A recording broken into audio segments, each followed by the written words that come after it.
Welcome you to, once again, a dialogue that I think and I believe is very important for us and the business world here in Uganda. I will say something small before Mr. Patrick comes in about counterfeit, because I'm very privileged to once again be the host of the flagship show from the Anti-Counterfeit Network Africa, a show called Don't Be Fake, which airs on Saturday on NTV, 10 p.m. On the show, we dive into what is really happening in our business world and what is happening in our families. That what is unfortunate, most of us either know but don't know how to address, or most of us have absolutely no idea. The issue of counterfeit. This has been with us for quite a while now, because in the private sector, the different businessmen have gotten a little creative to try and make sure they battle for market space, and part of it has been unfair and quite unfortunate, because some of our business partners, distributors and consumers have now taken on products that are dangerous to our health and our wealth. Most of us here are parents, and if we are not parents, then we have parents who feed us every single day. But I'll ask you a very small question, and this really is to set the pace this morning. How many of us know what products we consume every single day, from when we wake up to when we actually go back home? I do believe when you go through the list, you will be very worried. You probably will find this very alarmist. But this dialogue is not being about a scary moment for all of us. We are consuming products that we don't verify. We are consuming products whose manufacturers we don't know. We are consuming products whose spelling is wrong, but we don't mind because the packaging is as close as the original products. The issue of counterfeit has been with us for so long that, for example, Ugandans now no longer say fake or counterfeit. They say that is China, which in so many ways is wrong, because it has become part of our speak today. You wake up in the morning, you use toothpaste, but you don't know how certified that toothpaste is. You use a toothbrush. You use lotion on the biggest breathing organ on your skin. You don't know where that lotion is from. You don't know if it's counterfeit or real. You get out of your bed, you put on clothes, then you sit on your breakfast table and have a cup of milk. We don't know where this milk is from. I don't think your maid or your spouse has actually checked this milk before boiling it. You have some bread, you have some biscuits, and then you leave the house, jump into a car, which is going to use fuel, which has brakes, which has different parts. But you see, your mechanic never explained to you where most of these parts came from. And then, unfortunately, whatever happens to you, we have reports blaming it sometimes on drink driving, which is fine, because there's drink driving on the cities. But sometimes we don't know what actually has caused these accidents. We don't know if it's the roads, which might be counterfeit themselves, or the spare parts in your car, which might be counterfeit as well. So by the time you get to office, ladies and gentlemen, you're using a pen, you're having a cup of tea again, you're having a glass of water.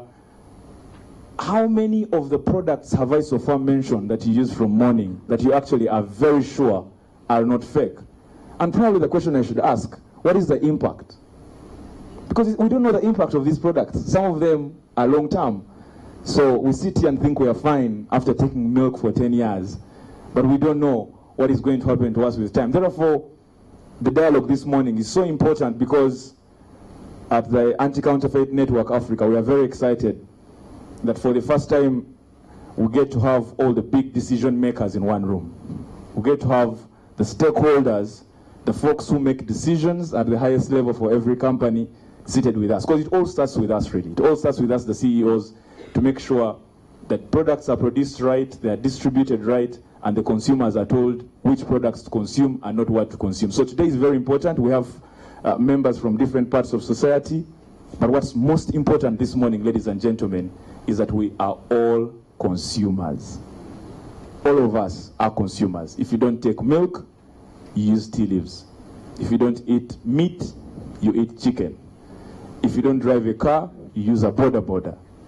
If you don't wear a suit, you have a sweater you're wearing today. Whichever way you look at it, you're a consumer of a certain product. And again, not to sound alarmist, I would want to ask you how genuine the products you're using today are, and if you know the impact they're having on you. Mr. Kamara. Thank you very much, Andrew. And listening to what you're saying, I somehow get a sense, were you trying to scare us or, or actually trying to tell us what the situation is like? Because the only thing you didn't say perhaps that is not fake is maybe us, the people. Because when you look around, talking about every product we use, where we move, what we have, everything seems to be fake. And that's when I asked Uganda National Bureau of Standards. I think we need to do our job better. That's when I asked the Uganda Police. I think we need to take the fight. That's when I asked Uganda Revenue Authority. I think you need to do much more. That's when I tell the business people, I think you need to report some of the things that you see so that your businesses are not destroyed by fakes. I think that's when I have to ask the National Drug Authority. Maybe go to those people who are manufacturing, look for the best manufacturing practices, ensure that the drugs that we have are genuine, because we may be killing our people. But we also have people who are making cosmetics today, and I think they are making a lot of money. And there are some good ones, but all of them, are all of them good? So when we are using those cosmetics, whatever name, I don't want to be accused of economic sabotage, but are they good? Are they genuine? What are they doing to our health and our skin? How about when visitors come to visit our country and the water we are drinking is considered fake? What is Mr. Simo going to say? Because people are thinking, well, Uganda is more or less a fake country. They don't want to eat our food. They don't want to drink our water. They don't want to wear our clothes. So this can actually hit us very hard. And I think we are living on the mercy of God. But Uganda, we are better. And we deserve better. So thank you for responding to this. And I suppose from here, we are going to take the fight and make things look much better. All right, thank you very much. Ladies and gentlemen, let's start our program today by please standing up. And we have agreed with the organizers singing the first stanza of the national anthem so that we get business underway. Please, if we could stand up.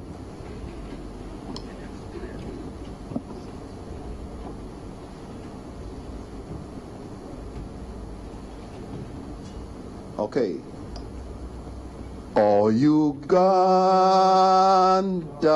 a God uphold thee, we lay our future in thy hands.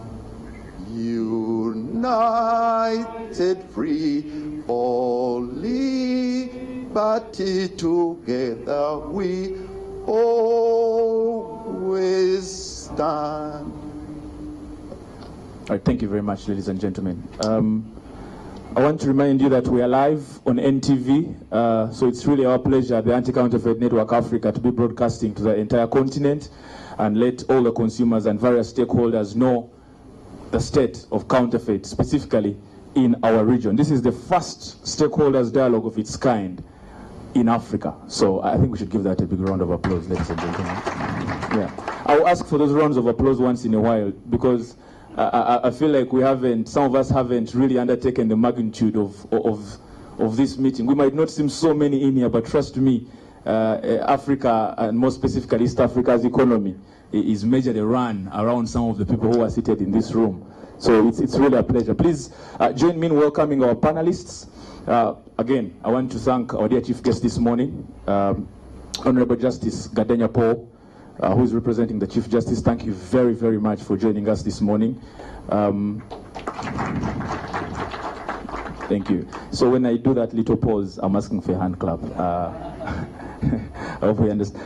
We're excited to have you here because part of the fight against counterfeit is legal, if not most of the fight against counterfeit, because we have the manufacturers, the distributors, who either know or don't know they are causing havoc across the continent.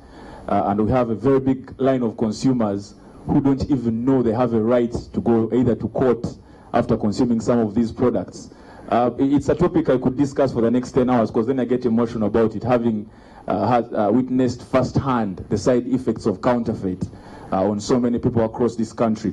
But please join me in welcoming the following gentlemen and ladies to come forward. These will be our panelists for today. They will be submitting a paper to discuss various issues when it comes down to counterfeit. If I could please welcome the Chairman, Public Sector Foundation Uganda, Dr. Patrick Mutature, to please join us up front.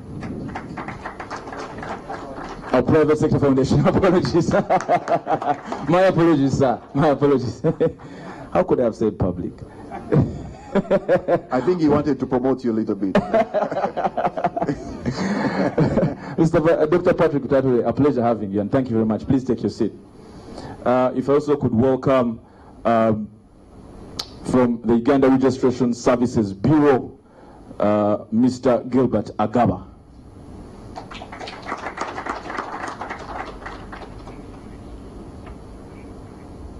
Like I said, it's a discussion that involves the law, and in so many ways, you need folks who make sure the law is respected here with us as well. So please join me in welcoming the Director, CID, Miss Grace Akulo.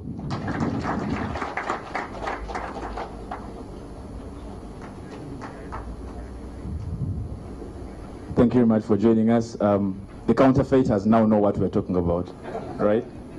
Yeah, you'll be in trouble very, very soon. The Assistant Commissioner Enforcement at URA, Miss Agnes Nabwire.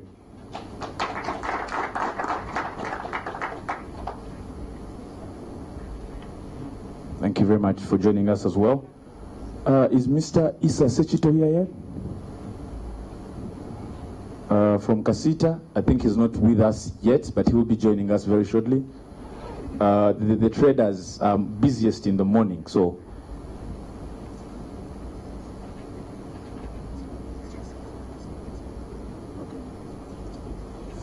All right, so please join me in welcoming from the Uganda National Bureau of Standards, Mr. Deus Mobanjisi.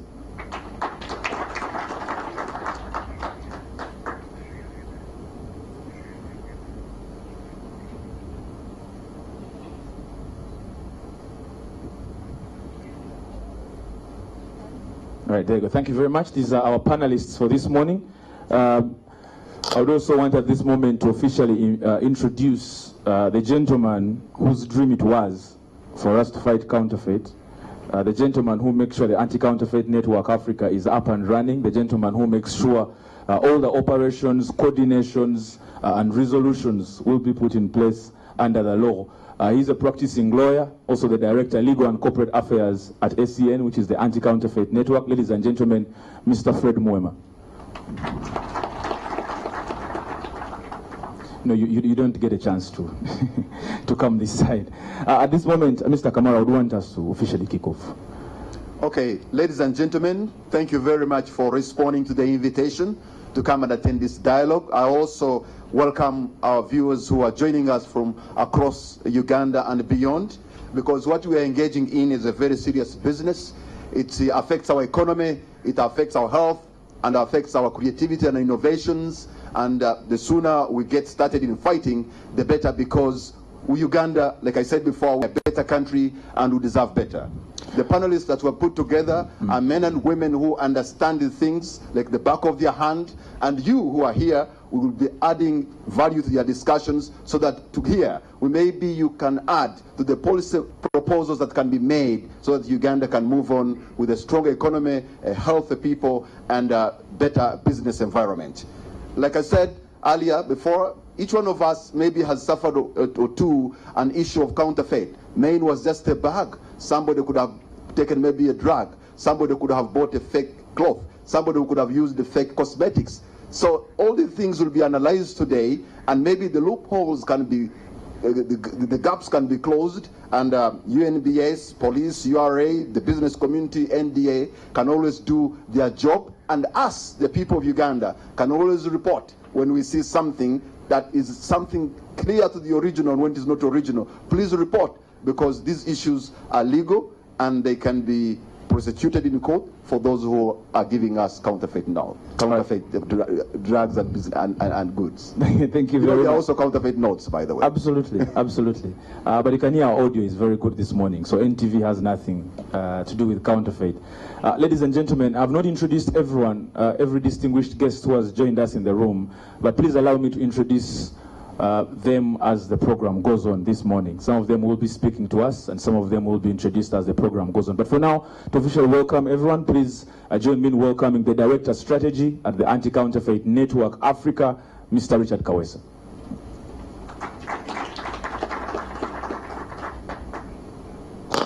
Can I use the short one or the long one?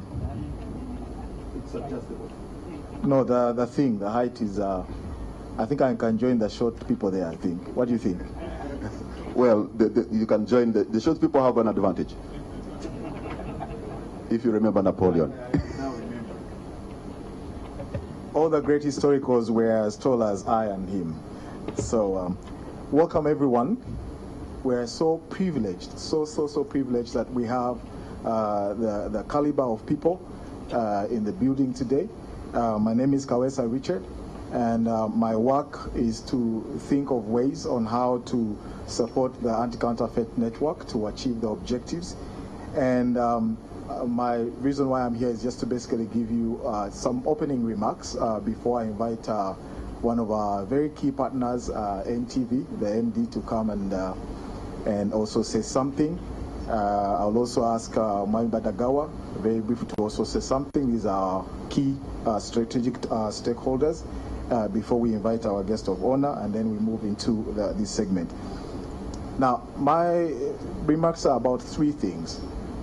The word counterfeit is too legal, so I'll leave it to the legal people. But the way I think about it is in a small story. There's a gentleman by a name called, long time ago anyway, he was called Jacob. Jacob was a fugitive. He ran away from some place. I think I read it in the Quran. Anyway, you follow the story. So he runs off. He done something bad to his brother, runs off to somewhere else, and perfect. Thank you. Thank you. So he runs off to perfect. Yeah, like that. So he runs off, and he ends up in a man's home called Laban. Now, Laban had two ladies, like daughters, and one of them was called Rachel. So, and the other one was called Leah. So those are four characters. You remember them? The first one is Jacob, who ran away. Laban, the man who owns two ladies. One is Rachel, the other one is Leah. Now, it's interesting that he worked very hard, like most of us who are Jacobs are the consumers, so keep that in the back of your mind. We work so hard to enjoy certain beautiful products, so you can mention them. Everyone who does the products that we actually consume and pay for is because we see value. They are beautiful as Rachel. So this man's heart went out to Rachel. He loved Rachel more than, of course, Leah. Like off Leah, you know how the statement is. So he didn't like Leah. He knew what he didn't, not even like. Leah was just there. He really wanted Rachel. So they sort of agreed that he's going to work for Rachel for some time and take Rachel. But something happened in between. On the wedding night,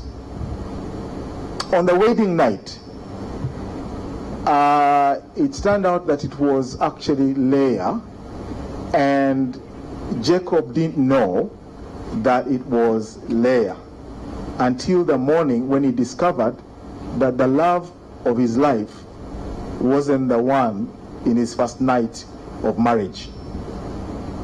So, we are Jacob. We work hard. We are looking for genuine products and services. That's Rachel, the beloved. Beautiful. But then there's a counterfeiter called Laban, who makes sure that he actually convinces us that Leah, who is the counterfeit products, is actually Rachel, who is the genuine product.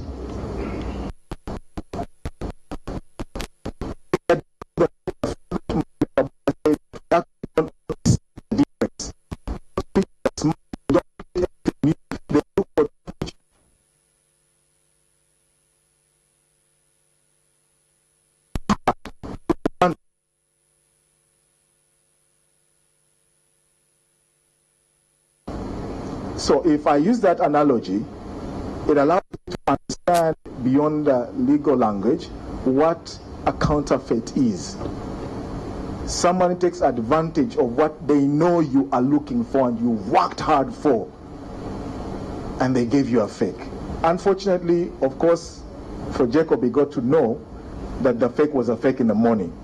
For some of us, we will never even get to know that what we are actually eating, the cannula in the hospital, the medical doctor in the hospital who's treating our dads, our fathers, and children was actually certified as a fake through Makerere University. That's a fake degree. We don't know all this. We don't check.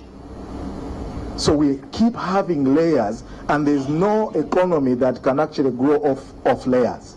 You know, those of you who deal in chicken, you can't raise off layers and produce eggs out of them. It's impossible. Off layer. So we can't go anywhere as a nation if we do not deal with something that we actually have looked at and say, counterfeits, it's genuine businesses. Those are people of intellectual property. They're the ones who are trying to really push this agenda. No, it's you. You know why? Because the effect of counterfeit is worse than HIV. For one reason. HIV, we sort of know how to avoid it. Sometimes you might not know because, fusion, blood fusion, a few things. But generally, we will know how to avoid. We know the means. Yeah? Counterfeit, because you can't tell the difference between what is genuine and fake. Whether you are a child, a president who cannot raise their own tomatoes that they eat, it means it concerns you. You can get the HIV called counterfeit from anything you can think of. So we cannot say that, yes, we have put in a lot of money on HIV, very good, but where is counterfeit? How is it destroying everything we're trying to achieve? So yes, we understand what counterfeits are, off layers, but we understand the effect it has on us. So why are we here? The reason why we're here is to raise consciousness of this silent thing we do not see its effect. Slim, we used to know. You see the person slimming, and you're able to say, hey, there's a problem. Counterfeit, you can't see it. You don't know what happened. They'll just report that your kidney failure. He died out of what? Kidney failure. But no one explains to you the deficiency that actually caused the last thing. They'll just say immune. They say, HIV is, yes, we know. But what really happened? Why did I lose my lungs? Why did I lose my liver? How? What happened? We don't see the effects. So because we don't see the effects, we are quiet.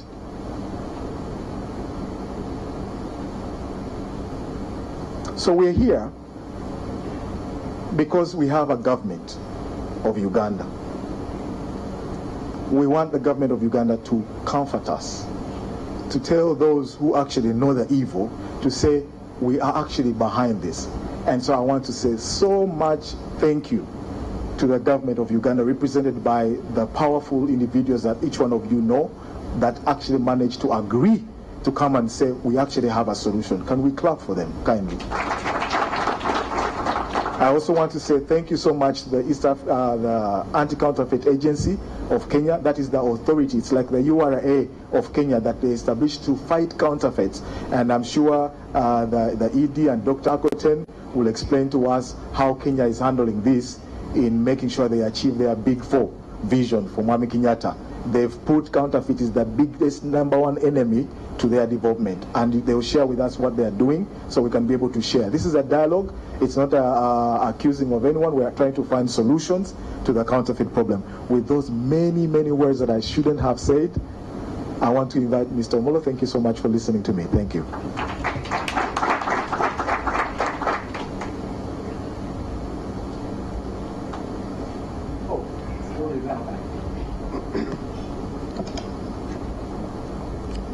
The chief guest, Justice Paul Gadenya, invited guests, ladies and gentlemen.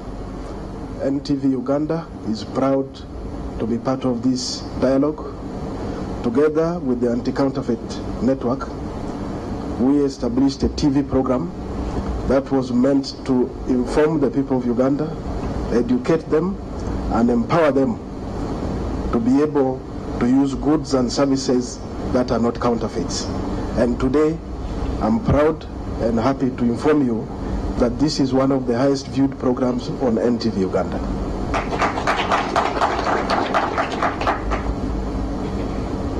From individual customers to companies to government agencies, everyone has a stake in the fight against counterfeits. Businesses should be rightly concerned about revenues they will lose, brand damage, and reputational impact that is not easy to correct in the short term. Many senior business leaders significantly underestimate the growing global pervasiveness of counterfeit risk across all industry sectors and the growing issue of security gaps within increasingly global supply chains. Organized crime, drawn by profitability comparable to the narcotics trade with much lower risks, has increased the sophistication level of counterfeiting, and the online economy has afforded counterfeiters a new distribution channel and a way to sharpen their management. Counterfeiters' manufacturing capabilities have therefore increasingly become sophisticated. Counterfeit goods are indistinguishable from the original legitimacy by the fake guarantee documents, seals of quality, and the like that we see around. It's difficult to distinguish between an original product and the counterfeit product. The previous speaker said that only human beings are the ones that cannot be counterfeited. But amongst human beings, there are those who are also fake because they are fraudsters. If you're a fraudster, you are a fake person. I believe the director CID will agree with me on this. Today, it's touching almost every industry. Even the highly regulated ones like the health sector are affected by counterfeits. And this grossly affects the lives of human beings across the globe, with Uganda not excluded. Companies need a holistic view of counterfeit risk, and this should start with a solid intellectual property culture, a strategic anti-counterfeiting policy built around the core business, and the commitment from the regulators and law enforcement agencies is if counterfeits are to be stopped in the market. We have URA, we have UNBS, we have Uganda Police. Why do these goods get cleared into the market? If they are genuine, that is okay. But if they are counterfeit, then the regulatory framework and enforcement agencies in the country ought to be legitimate, ought to practice ethics in executing their duties if we are to fight this vice in our country. I've had the director CIDs around, and I'm confident she will share with us some of the challenges they face alongside URA where these goods are cleared. If the legal framework is strengthened and these goods are certified through the necessary arms of government, the legislation around counterfeits should be stiff to ensure that defaulters are put to book and brought to account. I'm confident that the outcomes from this dialogue shall help strengthen the fight against counterfeits, and NTV Uganda is open for business, and we are willing and ready to work with you who are here and out of here to promote genuine products for consumption to the people of Uganda. I thank you, and may God bless you all. It is my pleasure to invite our chief guest, Justice Gadenya, to give his remarks. Thank you.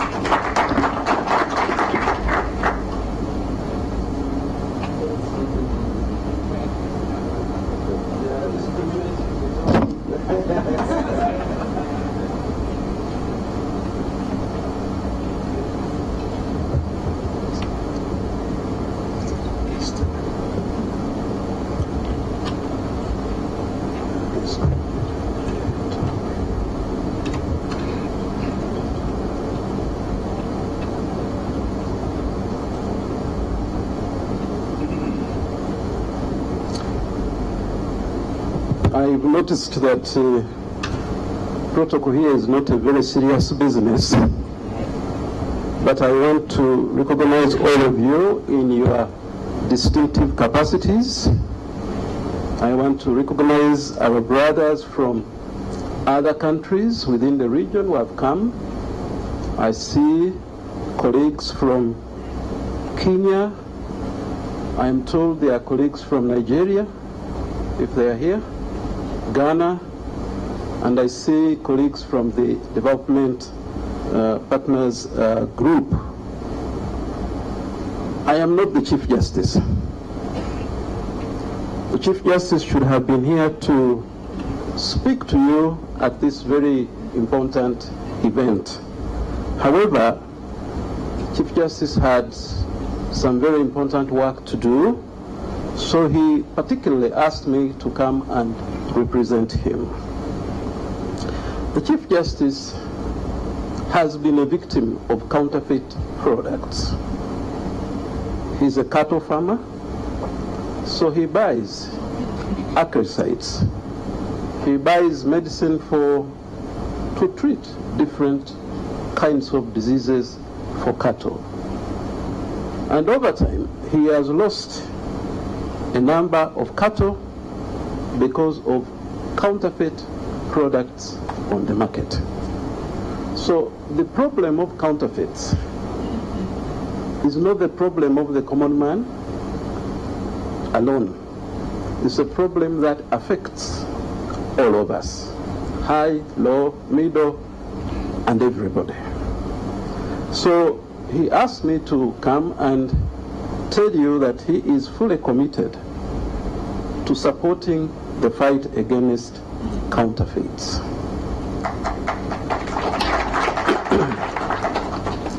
About a year ago or two, the Chief Justice established the Utilities, Standards and Wildlife Court. I don't know how many of you have heard of the Utilities, Standards and Wildlife Court. By show of hands. Just a few of us. That court was established to, among other things, fight counterfeits. I am happy that the UNBS has been keen to work with this court. It has brought cases.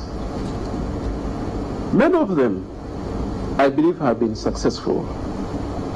I have even had occasion to interface with convicted persons who have come to me asking whether I can direct the courts to return the counterfeit products to them. My answer to them was very short and simple. Those are condemned products. Those must be destroyed. And the reason we do this is that counterfeits harm our health, they harm the environment, they harm the economy, they kill creativity, they weaken countries, they kill companies, they kill good business ideas. So I want to thank the Counterfeit Network of Uganda for having highlighted the dangers posed by counterfeits products, and also thank them for mobilizing local, national, regional, and international efforts to fight counterfeit products on the market. We've defined what a counterfeit is. I think the story of Rachel, which was mentioned by Mr. Kawesa, I think in the layman's language explains what a counterfeit is. But a counterfeit is something that pretends to be like the original product. And so you buy it thinking that you're buying the product. Dental soap, for example. All of us here, I'm sure, use dental soap. There is a lot of dental soap on the market which has been counterfeited. You buy it thinking that you are buying dental. And it turns out that maybe it's guano soap or maybe something else. So we have to take the issue of counterfeits very seriously. I was reading a report prepared by the Frontier Economics. It said that by 2022, the world will lose, the global economy will lose $4.2 trillion as a result of counterfeits. The report also says that 54 million jobs will be put at risk if counterfeits are not addressed. Back home here, I read a report. It was 2012. It said we lose close to $500 million. It's been 4, 5, 6 years. I'm sure that what we lose in Africa, in East Africa, is about $1.2 billion, which is lost in counterfeits. Recently, I was watching, I think, a program on NTV. The people out there said that 80% of the products that you buy on the Ugandan market are fake products. UNBS said 40% of them. But I want to agree with the people out there that most of the products that we buy on the market here are fake, to the extent that many of us who have opportunity to travel always buy most of our things outside. Why? Because if our markets have genuine products, why do we go out? So we must fight counterfeits because they harm the economy, they harm everybody. I remember I was in Tanzania. I bought a charger for a phone. It exploded in my hands. I was lucky that I threw it away. But it blew all the power within the hotel. Now, your speaker here would have met his creator much earlier had I not taken preemptive action to throw away this counterfeit product. In the judiciary, we run a fleet of vehicles. I have one particular judge in the Constitutional Court. We bought 4 tires for him. He worked in northern Uganda. In just 1 week alone, he lost 3 tires on the vehicle. The first week of using the vehicle. Now, we could have lost that judge because of counterfeit products. Recently, I listened to a colleague who told me that she had religiously used a toothpaste from China because it had been advertised as a paste that would solve many problems. This colleague is battling with broken teeth and all sorts of ailments, courtesy of a counterfeit product. It pains me to see that when you walk on the streets or when you drive, there are many products that are sold by these hawkers on the market. At a particular time, you will see a particular kind of product which is sold.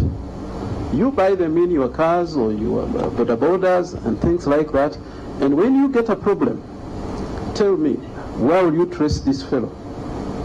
He sold you a product on the road, he has no registered address, you don't know him, so if it harms you, what will you do? This therefore calls upon all of us to strengthen the fight against counterfeit products. And this fight will take a multidisciplinary approach. We must, as law-abiding countries, and because we believe in a rule-based trading system, strengthen the legal and the regulatory regime for licensing and for fighting counterfeit products. In this country, you have a host of laws. The panelists will speak about them. But we can use criminal laws to fight counterfeits. We can use the law on intellectual property to fight counterfeits. We can also use the normal civil law or contractual law to fight counterfeits. What this therefore calls is for us to, in Uganda, quickly enact the anti-counterfeit law.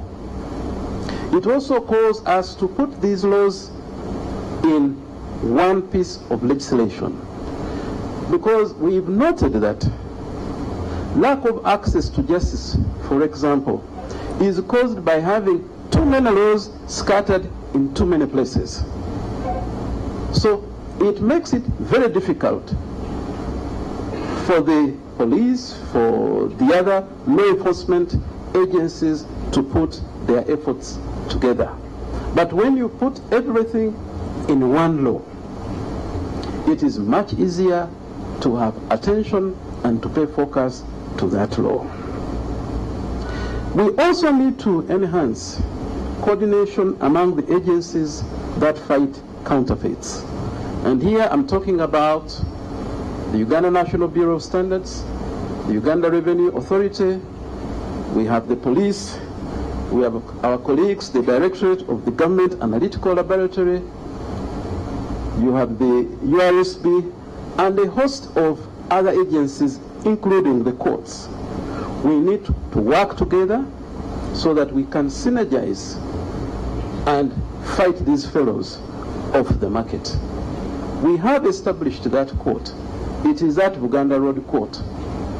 We've trained the magistrates. The court is open for business. It's not a very busy court. So there is plenty of room and capacity for us to bring in these cases in the Standards, Utilities and Wildlife Court. We have the Commercial Court that has been addressing the the word has gone out of my mind. The court is there, it addresses concerns of the business community. While there is a lot of backlog in the other courts, my statistics shows that a case in the Commercial Court, on average, will take about 6 months to prosecute. As opposed, for example, to a case in the Land Division, which will take you, on average, 1,200 days to push through that case. Now, 180 days is a bit too much.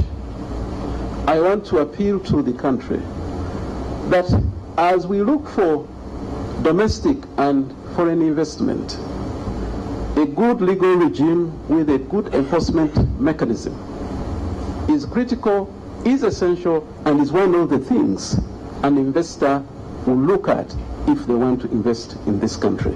So strengthening the judicial system is part of the things that we need to effectively fight the counterfeits. We should also strengthen border controls to shut out the counterfeits. Wherever we have these controls, we need coordinated effort. We need to speak with one voice. URA, sometimes we tax the goods which have been seized by UNBS as suspected counterfeit goods. You've taken the revenue, but you've not paid attention to the quality of the product that is coming on the market.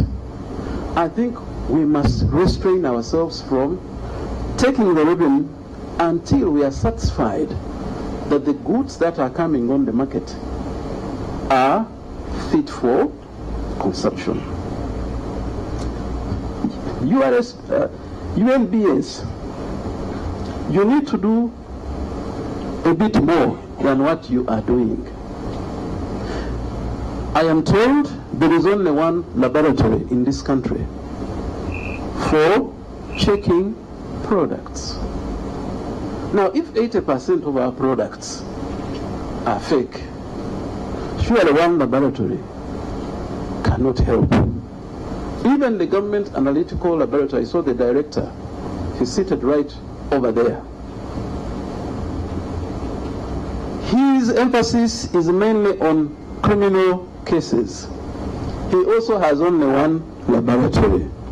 Now, how are you going to establish that the goods on the market are counterfeits? I don't think we are going to be like this judge, Judge Sekoko.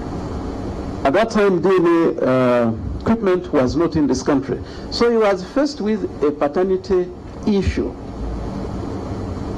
Now, I think at that time, DNA could be done only in South Africa. And these were poor people. So what the judge did was they brought the baby in the court. The judge looked at the baby and looked at the gentleman and said, the baby looked more like the other guy. So a decision was rendered.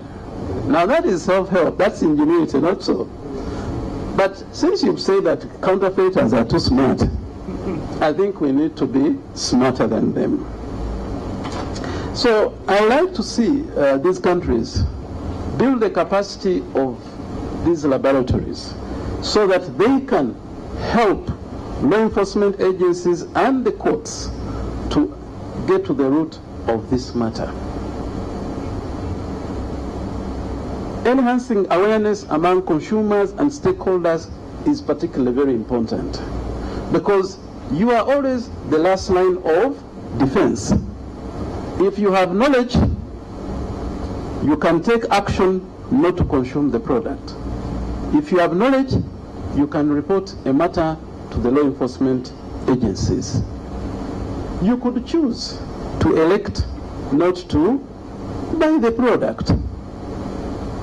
But who is going to create levels of awareness where we create a critical mass of people who can, as a country or as a region or as a continent or as a world, say no to counterfeit products?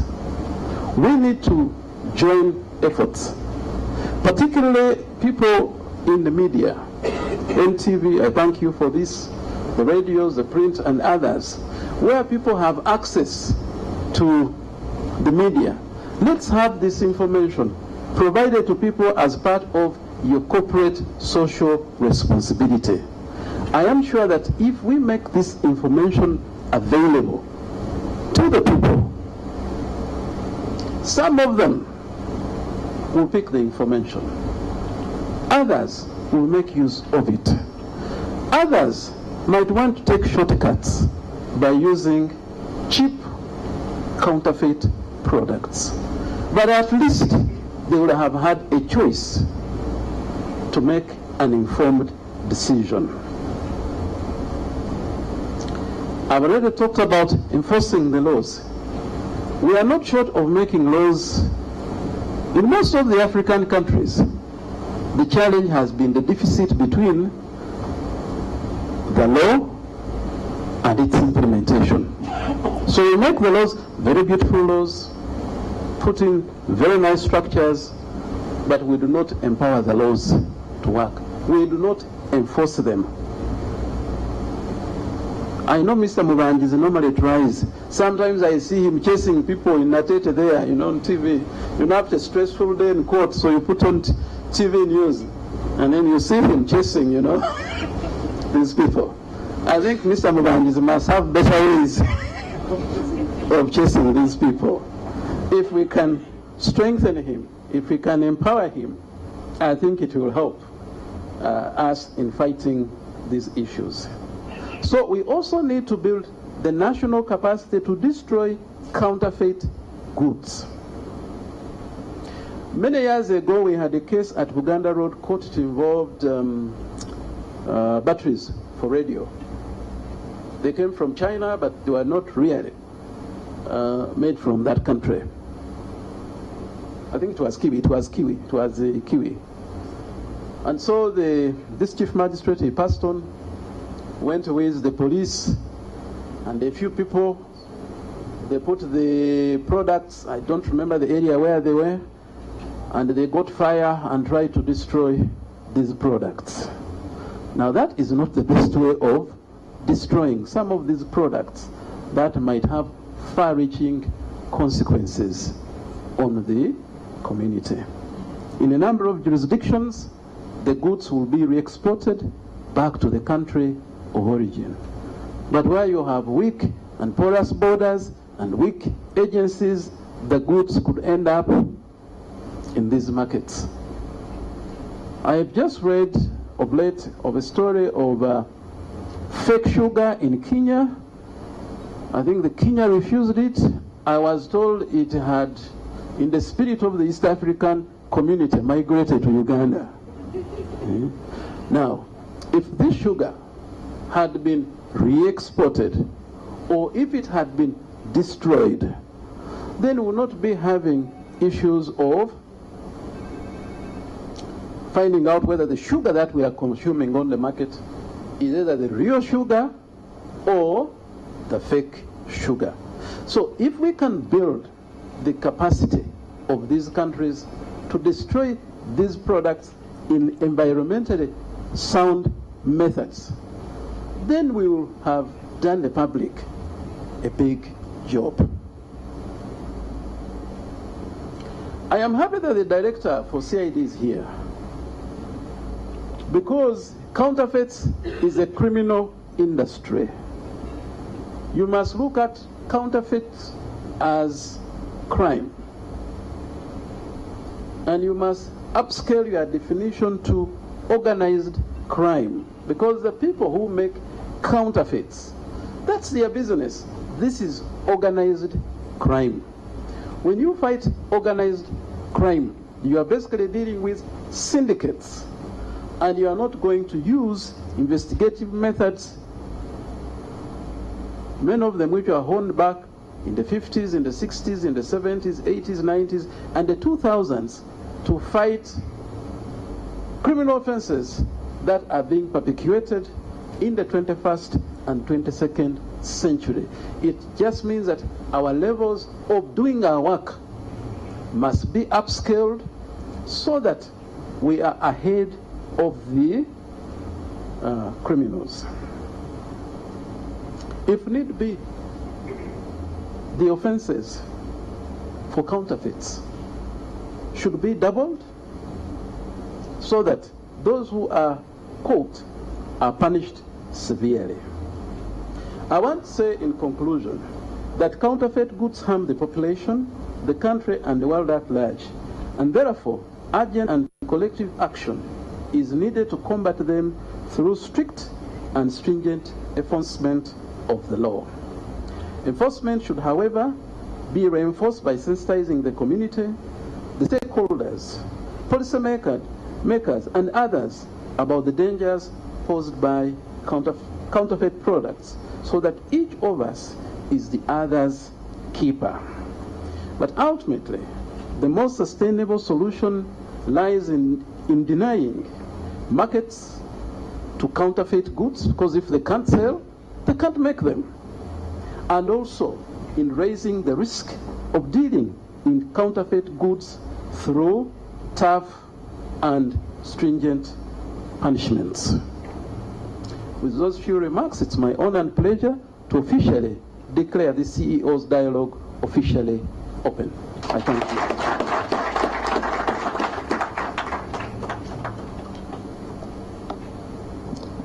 Thank you very much. A big round of applause, ladies and gentlemen, to our Chief Guest, Honorable Justice Gadenya Paul.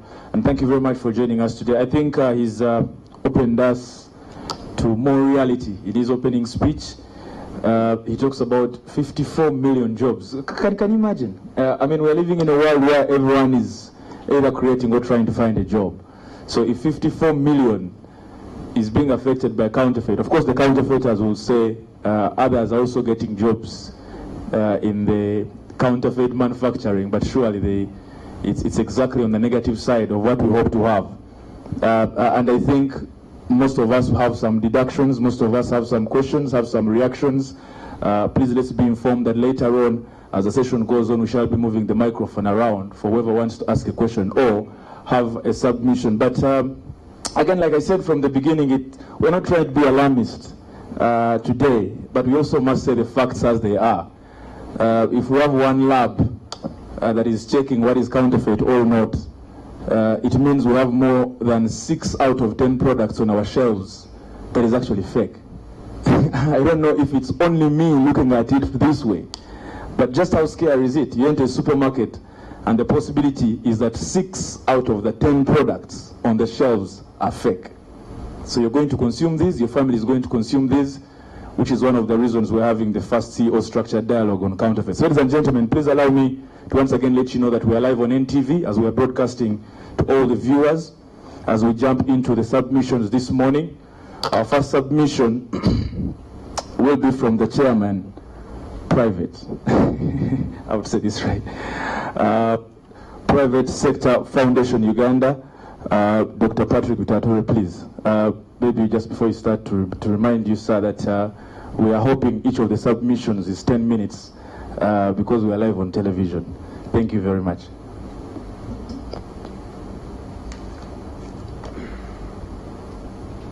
Our guest of honor, representing the Chief Justice, Justice Paul Gadenya.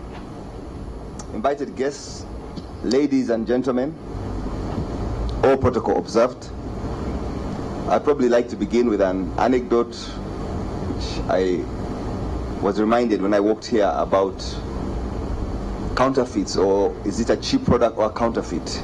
When Prime Minister Modi was here, he gave us the example of an incident in India where it's a lot hotter than here, where some people are in traffic and hawkers are selling these fans.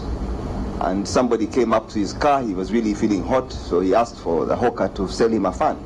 And he had 3 fans, one for $1, and the other for $0.50, and one for 25 cents. So he chose, let me take the cheaper one, after all, just for a short while. When he took it, as soon as he used it 2-3 times, it collapsed, it was useless. He hadn't gone very far, he stopped and shouted for this hawker to come back. The hawker returns. And this man says, this is a counterfeit. Why do you give me this? It's useless already, it's useless. He says, no. This fan you're not supposed to shake like this. You're supposed to hold it and shake your head. So, because it was cheap, or was it counterfeit? That is a way to start the day. But let's look at, let's try and put this issue of counterfeits in perspective. So I'd like us to look at some statistics going back almost 10 years. In the year 2008, a report by the OECD, the Organization of Developed Countries, estimated that East Africa alone was losing $500 million in taxes because of counterfeits. And that was in 2008. Today, Justice Paul has suggested it's probably about $1.2 billion lost revenue because of counterfeits. In 2014, at least 4 in every 10 businesses suffered due to substandard or counterfeit products. I shudder to think what the number is today. In 2016, the value of the world trade in counterfeits stood at $461 billion. That is almost 20 times the size of Uganda's economy. And that was in 2016. This is equivalent to 2.3% of the global exports of the world. Last year, 232,000 metric tons of counterfeits with an estimated value of 1.7 billion was impounded. This includes everything from cement to mattresses, from weighing scales to diapers, from electrical goods to all kinds of things, mobile phones. And that was just here in Uganda. Only this month, the Uganda National Bureau of Standards reported that 54% of the goods in the markets are counterfeit. This is a staggering number. You see, we deal with these numbers without trying to put them in place. More than half the goods being counterfeit, that's a scary number. The Economic Policy Research Center, Makerere, reported that the substandard products have overtaken transport and infrastructure and access to finance as the leading challenges to doing business in Uganda in the last 2 years. Often we hear His Excellency our President saying, number one for us is to fix the infrastructure, electricity, roads, these things, as a priority. But now it's being superseded by this challenge of counterfeits. And it is something we are dealing with passively. That's why I commend the team behind ACN. And Fred Mwema, your team, Richard Kawesa, these people are very passionate. I wouldn't be here this morning because there's a lot of pressure today on the number of events that are happening. There's a big event at Africana, His Excellency is supposed to be there. But I felt it important to be here today because this thing called counterfeits, we take it for granted. It's become part of our life.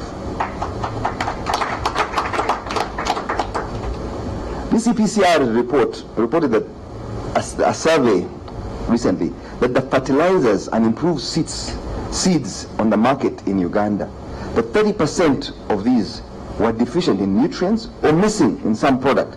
So the fertilizers and seeds that we use are now considered fake. Now consider this, the impact this has on the ordinary people. It's okay for me and you in this room. We can live with it. But the peasant who was sacrificed to buy fertilizer or to buy seeds, and then he gets a raw deal. This is criminal at the highest level and must be addressed. These are only some of the numbers to be bundled out there during our polite conversation where we come here, we sit, we share information. I'm glad today it's going nationwide with the national NTV. Thank you, NTV. But we have a real challenge in bringing home this point. I am cognizant of the fact that the government has tried to address it. Infrastructure has been put in place. Robust institutions are being put in place, but they need a lot more funding. They are still very weak, the institution. Some of them have got very strong leaders. I'm delighted to see Madam Okello here from CID, and she's a force to reckon with. As a name, as an individual, we hear about her. Her reputation precedes her. But she needs a strong institution around her. The strengthening of these institutions is important if we're going to have any impact at all on this phenomena called counterfeiting. The proliferation of counterfeits and substandard products are unfair to competition in the business world. Our genuine businesses suffer, and they struggle to grow when the businesses gain and maintain their competitiveness. Now, this is not someone else's problem. We are probably one of the most entrepreneurial countries in the world, and easily, nearly all over the country, we are affected by this because nearly everybody I see in Uganda is Kulembe Kang, is an entrepreneur in one way or the other. But how do you compete when the playing field is slanted? You're trying to produce a product and somebody else is just cutting your legs before you can even start. So it's just unfair, and it touches everybody in the private sector. And that's why I felt important that I be here today to send out a signal to all the institutions, the legislators, the executive of government, that this is affecting us. It is harming us doing business. It's harming our economic growth because it affects not only the people who go to Chikubo or who are shopping here, but deep in the villages. We have got to address this challenge. Even those who are not in business consuming these products have a real challenge, especially in the area of health and welfare. The percentage and the numbers vary from 20% to 80% of the pharmaceutical industry being using counterfeit drugs. Most people are buying drugs on the internet or are going to these licensed but grayish pharmacies. They'll sell you anything with prescription or without. And then the effects are dangerous. Not only do they not treat you, but maybe they are promoting your immunity against the real treatment because of the doses being mixed up. And these have got far-reaching consequences, which I dare not get into today. I'm sure somebody will, and there will be a lot of conversation today about this. Earlier on, the anti-counterfeiting bill of 2015 was presented in Parliament, but then withdrawn, setting back our efforts to fight this. This bill should go back to Parliament, should be deliberated upon, brought in touch with the reality today, because this industry, the counterfeiting industry, is evolving very fast. We need to put in place solutions that will protect us today. We must have a living document that can be easily modified to adapt the times so that we are dealing with the realities of the challenge. At the Private Sector Foundation of Uganda, we are understandably concerned about the issue, and we take a dim view of the government's continued laissez-faire attitude to this issue. Something is being done, but certainly not enough. After studying the issue and consulting with our members, these are the recommendations we propose to curb the illicit trade. We need to expedite anti-counterfeit bill to create a more robust legal framework and tackle the evil. We need more resources to be earmarked, not only to UNBS, but the whole enforcement of anti-counterfeiting. The whole ecosystem has got to be protected. We need to enforce pre-export inspection of all imported goods into the country. We need to tighten security along our borders and cut back on smuggling of these counterfeit items. We need to beef up our information gathering to know the full extent of the challenge so that we can mount a more targeted and more robust response. Many of these issues will be discussed, and I don't want to hog my time. I thank you very much.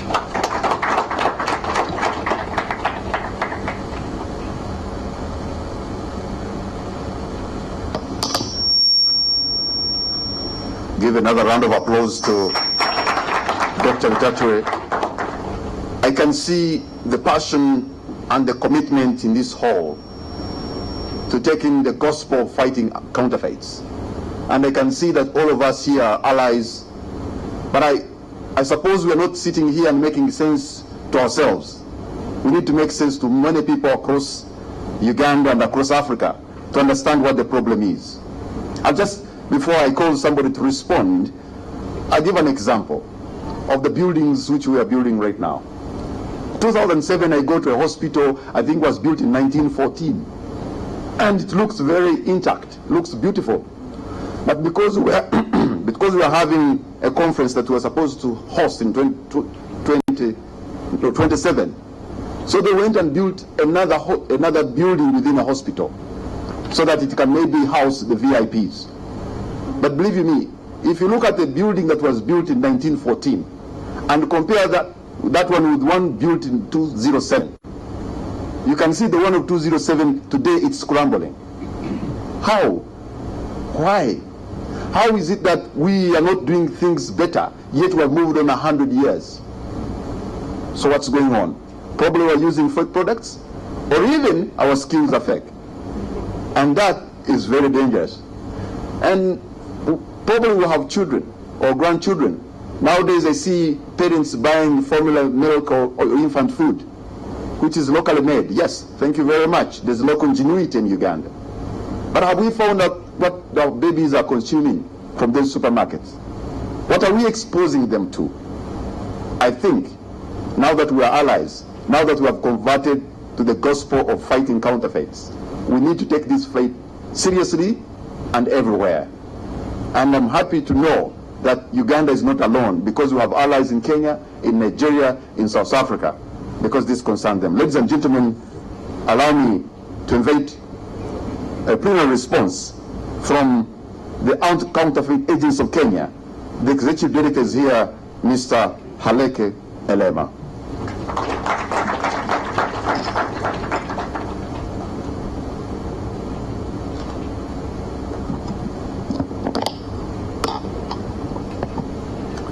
The Honorable Judge, representing the Chief Justice,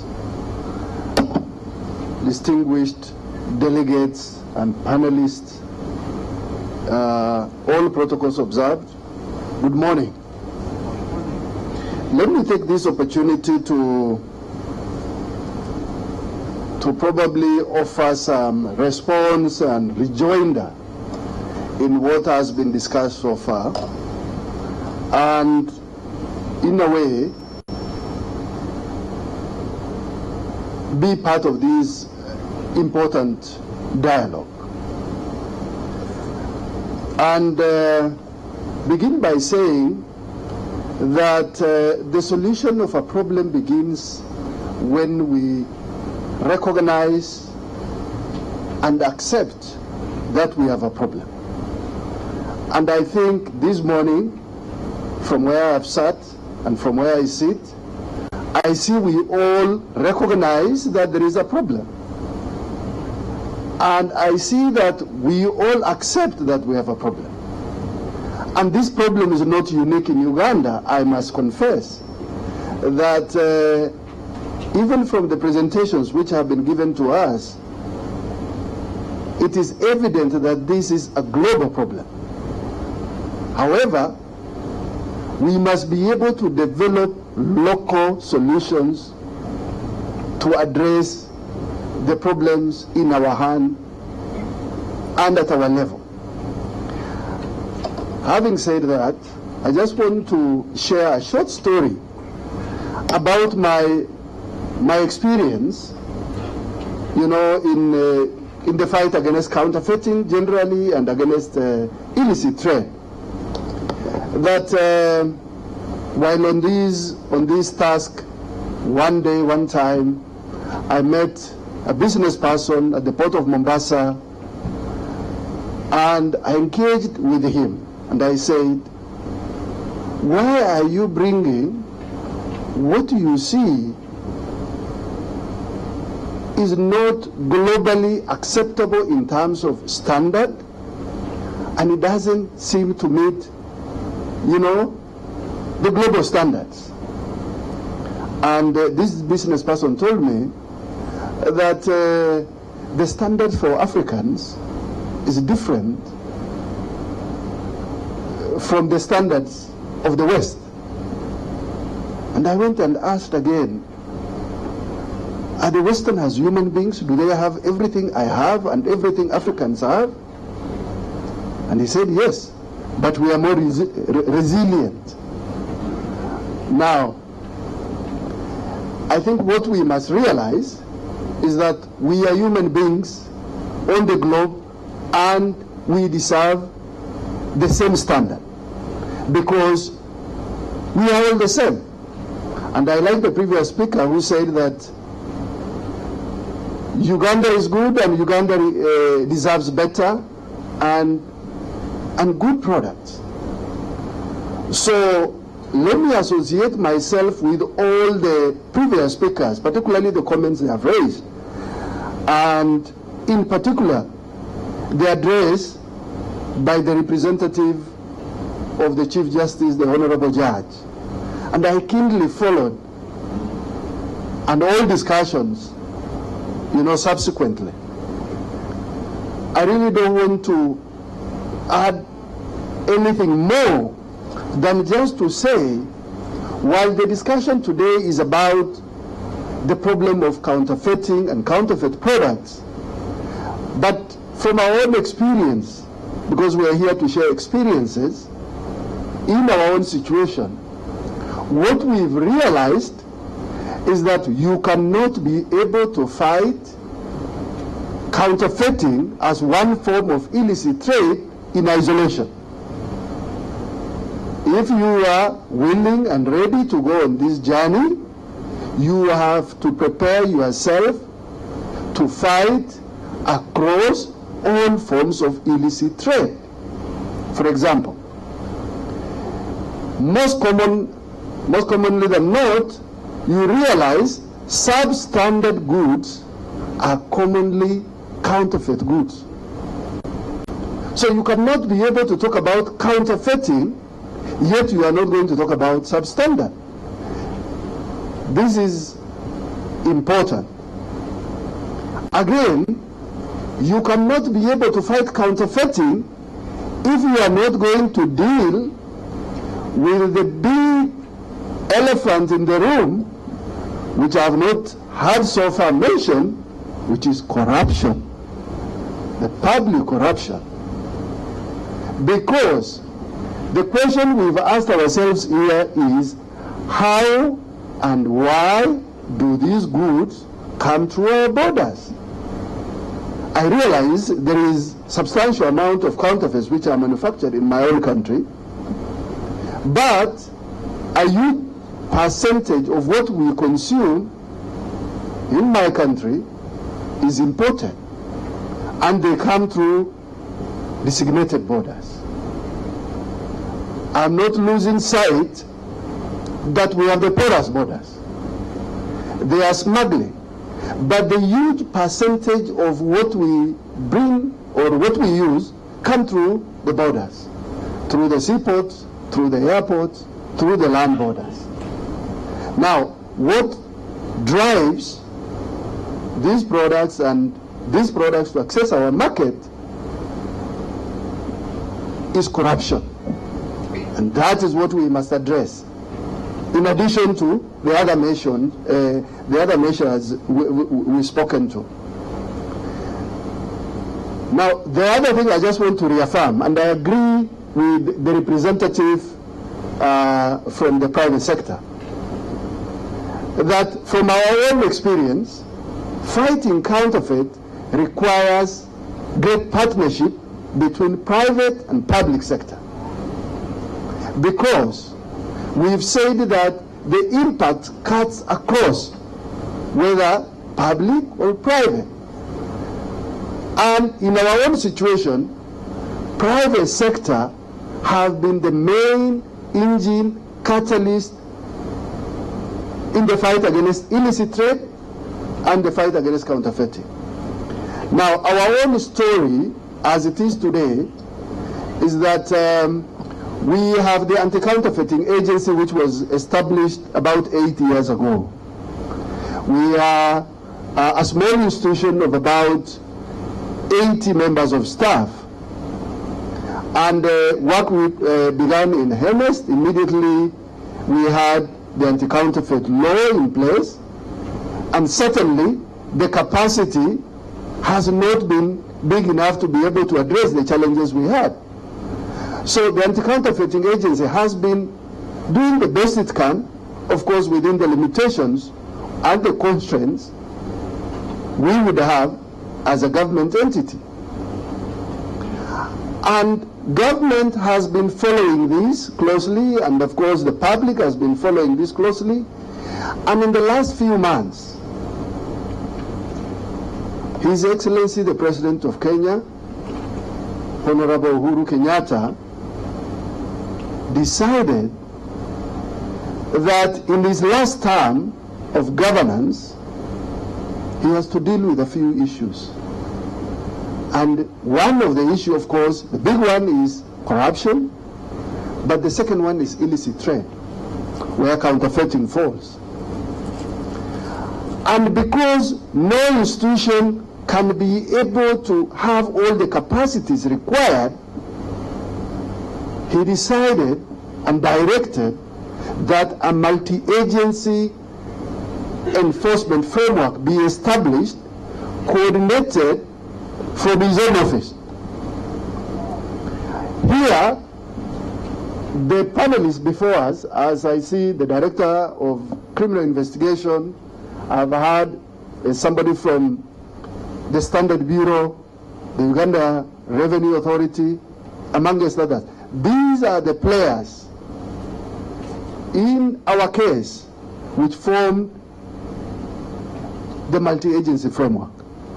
And in the last few months, through this effort, we've been able to seize over 7.5 billion Kenya shillings value of goods which are illicit in nature. So why am I sharing this? I'm sharing this because I realize, and I wish to present it up front, as the Honorable Judge alluded to, the challenge in many of our situations is not about the laws, non-availability of the laws. Even in the existing legal framework within Uganda, and we are living in the same market environment, we are living within East Africa, we have been sharing information from time to time. Even in our own case, law was not the issue. What is the issue is the coordinated enforcement action. And I want to appeal, as this discussion progresses, that we think about how we can leverage the existing legal framework, as we think about strengthening them, as we think about bringing back the 2015 anti-counterfeiting bill back to Parliament, for example, in Uganda. But I think we have enough laws to leverage on even now, And possibly what we need to do is a bit of coordinated enforcement action, because this calls for action. So in terms of our own experience, again, I want to confirm that this war is not a very easy war, and I really congratulate the members of the anti-counterfeiting network who are very brave to be able to put these together and to have been leading, in the war against counterfeiting. Because I know, I do it, and I know what it means, and I know what I go through, being a public institution. And I can imagine a private institution, particularly a civil society, trying to champion this in the realities we know of our landscape. Therefore, let me say, finally, conclude my response by saying that we cannot fight this war in isolation. Kenya may have a legal framework. Kenya may be able to do the best we can, as we try to. But unless we get the buy-in of our neighbors, unless we get the buy-in of the region, no one single country can succeed in the fight against illicit trade and counterfeiting. This is the reality. Look at our borders. We are living in one common market arrangement. So we cannot talk about fighting and eradicating counterfeits in Uganda if nothing is happening right on your border.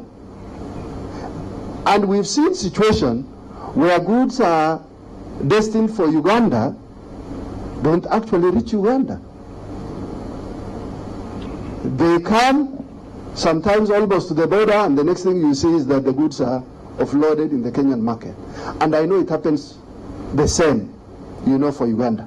Therefore, I also want to appeal, as we go forward in this discussion, that this agenda becomes a regional agenda. This becomes an African agenda as we progress, of course, to the global level.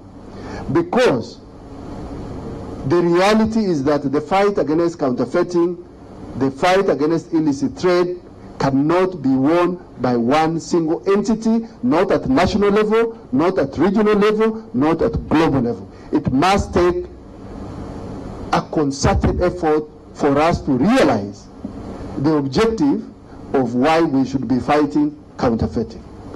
And I want to thank you very much, and I'm very excited to be part of this dialogue and this discussion, and we are looking forward to establishing networks and establishing alliances in the fight against counterfeiting. Thank you very much.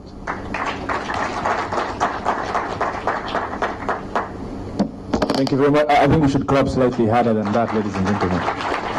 The fight against counterfeit is not just Ugandan. It's going across the regions, going across the continent, which is one of the reasons we are very happy to have the Executive Director, Anti-Counterfeit Agency from Kenya, Mr.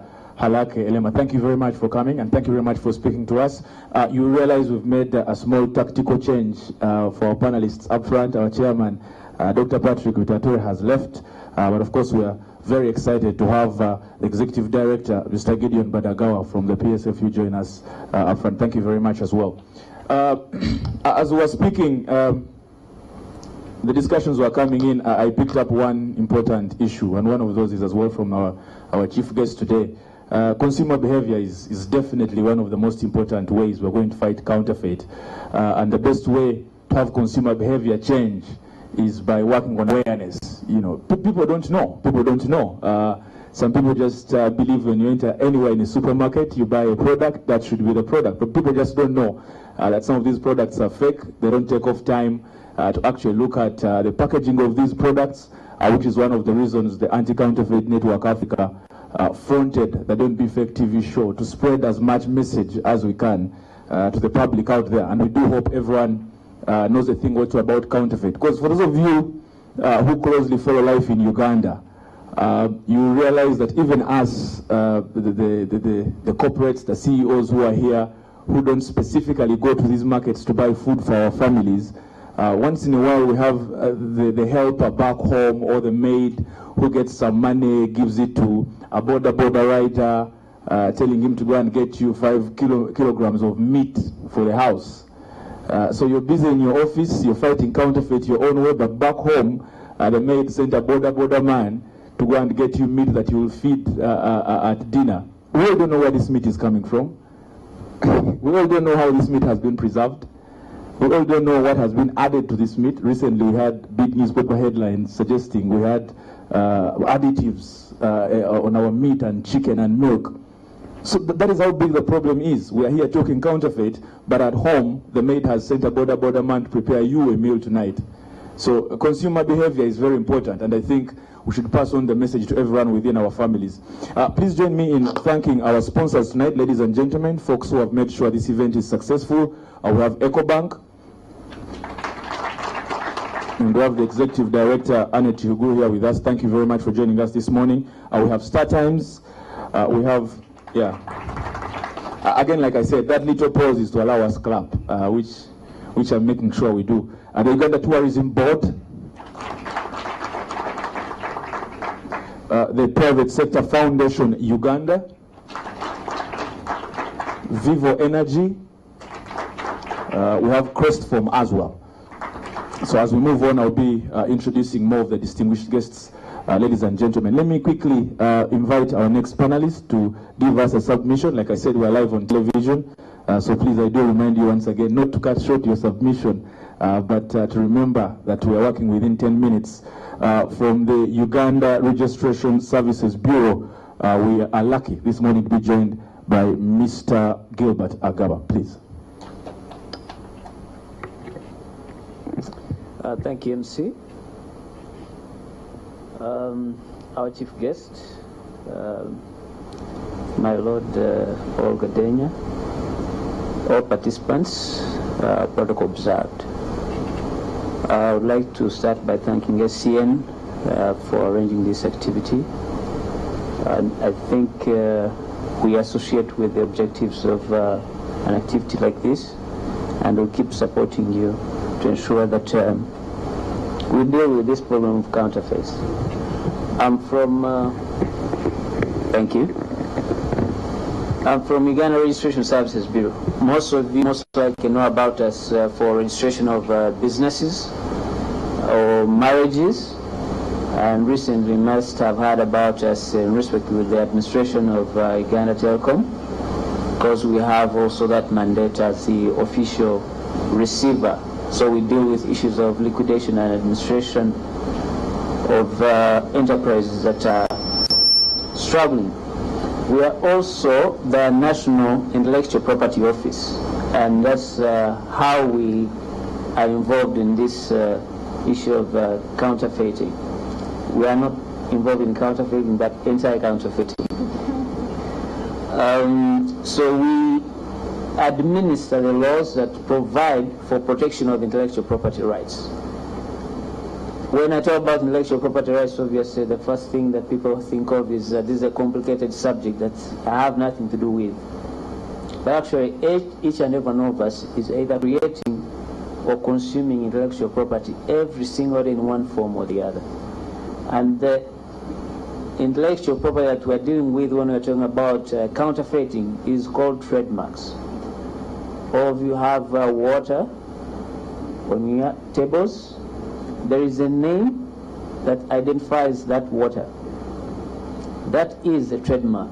And every businessman knows that if they are going to sell that product in their market and to get repeat customers, they have to identify or distinguish their product in the market. So that's how we come in, because we register and protect intellectual property. In that regard, we administer the trademarks law. There are other laws in respect of intellectual property. You've heard of things like patents, industrial designs, trade secrets, and such. So all those are administered by Uganda Registration Services Bureau, and that's where I'm from. Now, the chief guest gave a definition of what is counterfeiting. And you've heard here so many stories about counterfeiting. What is it? In our law, there's actually no definition of what counterfeiting is. However, there is a general definition and another arrangement called the World Trade Organization that defines what counterfeiting is, meaning unauthorized representation of a registered trademark on resembling goods for which that trademark is registered, which is used to deceive the purchaser into believing that they are buying the original. So unauthorized use of a registered trademark. In other words, if we're going to talk about counterfeiting, we need to talk about registration of your trademarks. And if you're in business today and your business has not registered its trademarks, you are keeping yourself outside of this dialogue, because there is no infringement when you have not registered your trademark. So basically that's what counterfeiting is. You'll hear from maybe other panelists, there is a distinction between what is counterfeit and what is substandard, although our consumers understand these things to be one and the same, but they are not the same. Counterfeiting relates to infringement of the trademark or unauthorized use of a registered trademark in respect of resembling products. So from that definition, you can see when people are talking about counterfeiting, they're talking about brands, names, signs and symbols used on product that are misleading the consumers. And everything, like you've heard, has been counterfeited.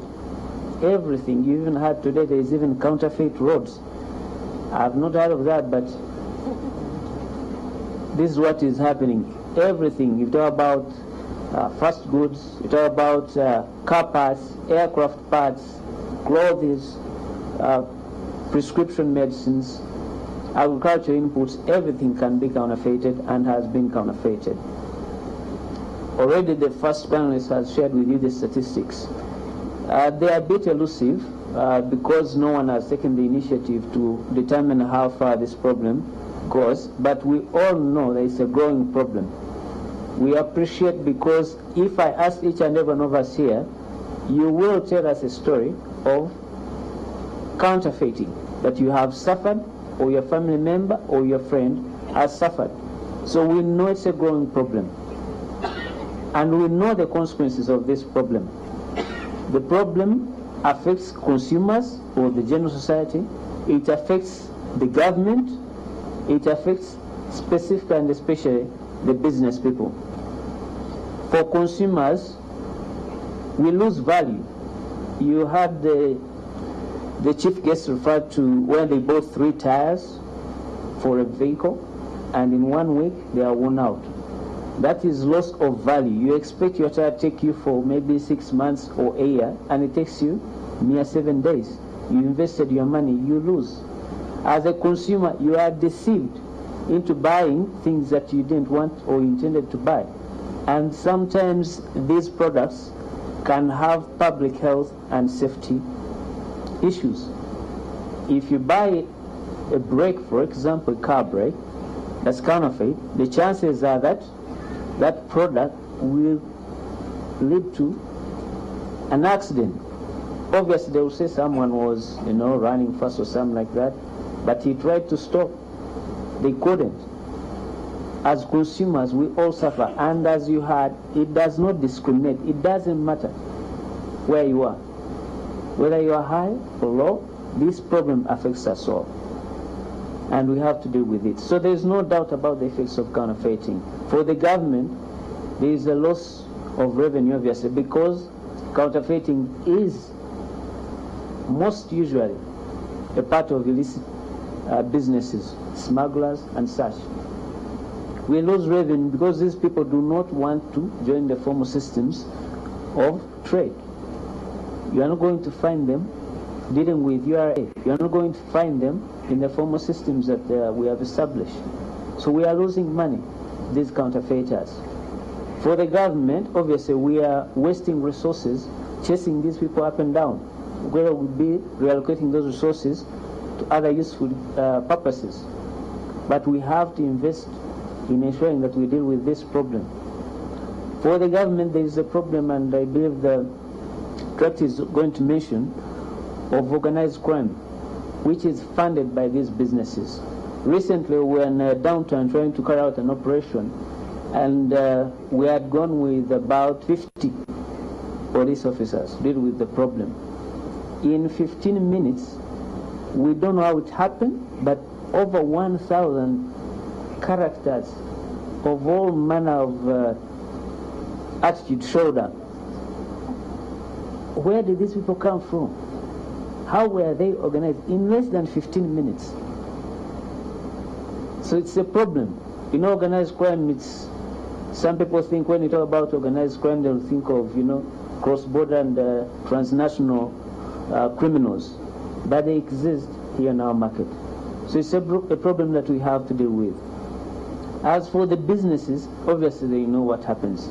There's a loss of brand value and reputation. We do some operations against counterfeits. And one thing we realize, most of the businesses do not want you to share their stories, the success stories, because they know what's going to happen to their product. If you tell the public that we have removed certain counterfeit cosmetic from the market, they are going to say, no, we can't allow that, because our consumers are going to conflate every other genuine product as being counterfeit and lose market. So they know they are losing their brand value and reputation with these counterfeiters. Obviously, there is the other fact that there is unfair competition. The counterfeiter does not invest in marketing because they are running on your brand. They do not invest in innovation because they just copy and adulterate your own product. They do not even invest or meet the costs of taxes and so forth because they are illicit and illegal. So their costs are much lower. Their products are always cheaper. And our consumers would obviously weigh and say, well, why should I buy a more expensive when I can buy this one? And in the end, it is the businesses is suffering because they cannot compete. We are losing foreign direct investment because we cannot attract investors in a climate where they know that their competitive advantage is going to be eroded by these characters. So it's a problem that we have to deal with. What have we done as URSB? One, obviously most people do not know that there is a law against counterfeits. There is a law called the Trademarks Act. It was passed in 2010. It's administered by Uganda Registration Services Bureau. That law provides for, among other things, offenses and sanctions against counterfeiting. Now I'm not going to talk about the adequacy like you had the users have their concerns. But first, there is a certain legal framework for dealing with the problem. This law, though it was passed in 2010, the provisions against counterfeiting actually existed under the Penal Code and were administered by the police. But now we administer it. Under that law, we are allowed to appoint what are called inspectors, and we've appointed inspectors. These inspectors are from Uganda Police. Someone was talking about the coordination between institutions. One of the things I think we are trying to work on as URSB is effective coordination. Not just coordination, but effective coordination. And to that end, in 2016, we entered a memorandum of understanding between URSB and Uganda Police and established what is called the Intellectual Property Enforcement Unit. This unit is housed at URSB. We are privileged and we appreciate Uganda Police because they realize that within the mechanism of operation, if you tell someone or train someone at CPS to be dealing with the problem, the following day he'll be moved to another station. Now the complainants will come, they'll have to start again from scratch. The training, you'll have again to start from zero. So to avoid this administrative movement of staff and also better coordination of enforcement activity, police seconded officers to our offices. They actually sit at USB headquarters at Amamu House, and their job is to deal with this problem specifically. So we're grateful to that, and we know that the users are benefiting a lot. So in terms of coordination, that's where we are setting. We have a unit, Intellectual Property Police, which is housed at URSB. The officers are still few, but through that MOU, we've been able to leverage on the institutional capabilities of Uganda Police. Because we are not in every region in the country, but through this unit, we've been able to do operations in the north, Lira and Gulu, in the west, in Mbara and Kasese, and even in the east, and obviously here in the central. So we just, although we have 5 police officers, we have Uganda Police to help us achieve the objective against counterfeiting. And obviously police also provides us with other expertise and resources to facilitate these activities. In that regard, we've also received from the Directorate of Public Prosecutions a senior state attorney whose job is to prosecute these offenses. That's their job. They are not dealing with land matters, they are not dealing with other crimes, they are dealing with only intellectual property crimes. First of all, to build the capacity of the unit, to specialize the unit, and to achieve results that everyone can see, that are perceptible. Again, the other initiative we've taken is also further coordinate with other agencies like the National Drug Authority, who are responsible obviously for registration of brand names for drugs, Uganda Revenue Authority, who deal with the border measures, the Customs Department, as well as Uganda Communications Commission in another aspect of what is called copyright piracy. But we continue to seek out partners and other agencies to effectively coordinate and provide a complete solution to our users. Like you heard, counterfeiting is a huge problem. It is not a one institution problem. It is not something that you can tackle alone as an institution. You have to effectively coordinate with other agencies. Obviously, the other intervention is public awareness, and here I'm grateful again to SEN. We participated in the Don't Be Fake shows, and we have appeared on radio stations, we've appeared on TV, including NTV, and we're trying to teach the public about the law against counterfeiting, because most of them, when they are arrested, they'll come and tell you, I didn't know I was doing anything wrong. But as lawyers, obviously, we tell them that ignorance of the law is not what? It's not a defense. But it's also imperative on us to educate the public of their legal responsibilities. And we also encourage their businesses, tell people the difference between what is genuine, what is counterfeit, and also take the responsibility of your asset, the trademark, by registering your trademarks. If you are not registered, like I have told you, you cannot claim that your product is being infringed. There are other remedies, but there is no crime when your mark is not registered. You must register your trademark as a business. And that's a responsibility on you as the business person. The other aspect, obviously, is strengthening of the legal framework. The legal framework, I know what's there, might not be adequate, but let's first use it and then identify the holes that are there and see how we can plug them. But that gives us also, we know there's an opportunity to strengthen it, especially in terms of sanctions and also compensation to trademark owners whose IP is infringed. We need, through criminal proceedings, to mandate compensation for those who suffer these crimes. And that is an area also we are looking at. And the final thing, my time is up. I'll share with you a story.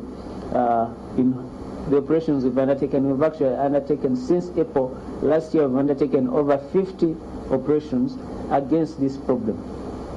Like I've said, businesses do not want you to publicize it, but I'll share with you one story. He's a businessman. He deals in maize flour. And this businessman, he works downtown.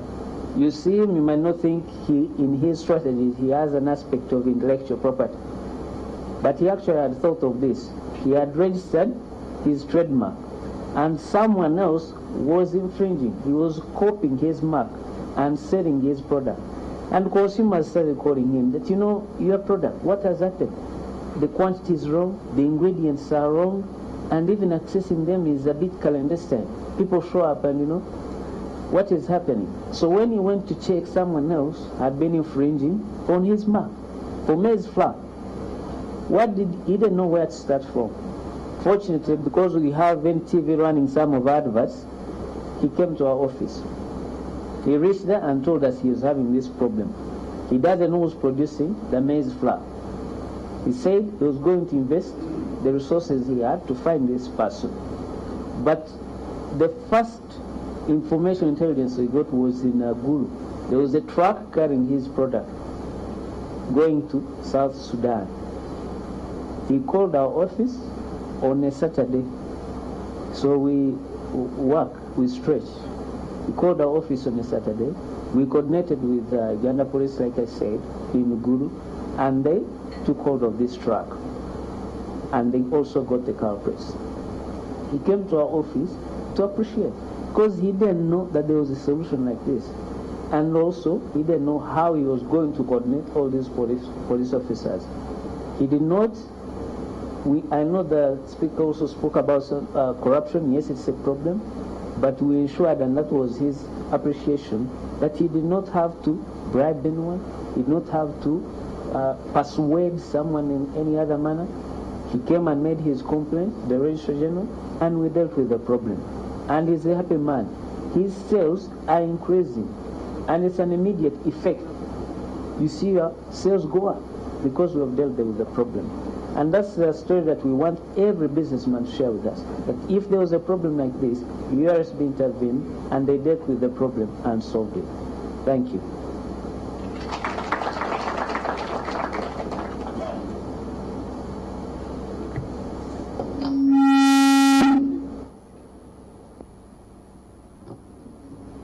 Okay, give him another round of applause. I've just realized that he's so passionate about the subject, and he went a little bit above the time, but because the issue is so important, and he's also a very good storyteller, he ended up with a story that is impactful about the issues that we're talking about. So as we move forward, because of issues of time, let us try to be precise and concise, so that if somebody has talked about something and you think that is covered, let us go for something that is unique, that has not been covered, so that we are able to manage the time. And as I call for the next person to respond, I also want to tell you that after that response, we shall take a very short break, and then we'll come back to listen from the Director CID, to listen from a submission from URA and Uganda National Bureau of Standards. I think some of the things we've talked about are so true, because look at what we are eating. There's somebody who says that nowadays, did you know that they inject beef or meat with the formalin, a drug that is meant to preserve bodies, dead bodies? So there's a friend of mine who was telling me a joke that if you go to buy beef and you find a place where there are no flies, please don't go there. you can imagine. But they also put paracetamol into the beef when they are cooking in restaurants to make it so soft, or as a tenderizer. Can you imagine? So you are busy eating that beef and you enjoy it because it's soft, but they are putting paracetamol or Panadol.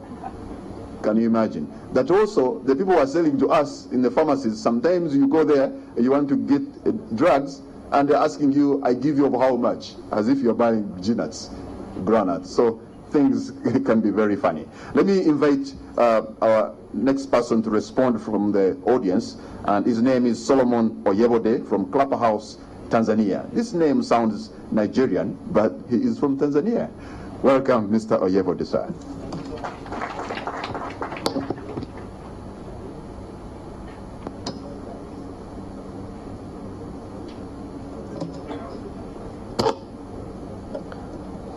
The guest of honor, distinguished ladies and gentlemen, I had wanted to speak more about coordinated enforcement, but my colleague and brother from Kenya has actually done justice to that. So I'll move to other areas, and particularly my response and submission will be in the area of response from the major law enforcement agencies that we have.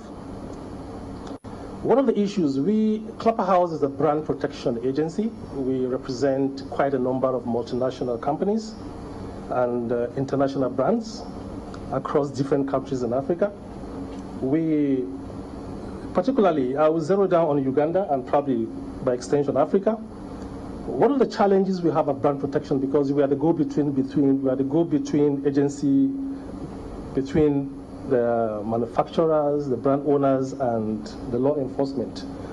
Our key assignment is to detect counterfeit. And once we detect counterfeit, we identify counterfeit, we report counterfeit, and lead the law enforcement agencies to where these counterfeit products and goods are found. But one of the challenges we have as far as the law enforcement agencies are concerned, where I actually wanted to talk about coordinated enforcement, is the response time. Counterfeit is an organized crime. Let me give you an example. If I detect a counterfeit truck moving from Malaba, and I report to, probably the report is lodged at the URSB will want me to lodge a formal complaint. It will take 3, 4, 5 days for them to respond.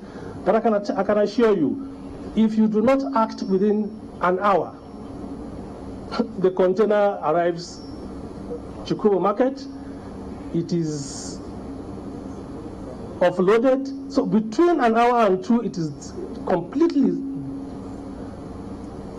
offloaded and distributed within the market. So I want to direct this to you. Is there a way we can have a coordinated enforcement action where the response time and the response will be very swift? Counterfeit is an organized crime. And number 2, there's another lapse that counterfeiters have actually also lapped on.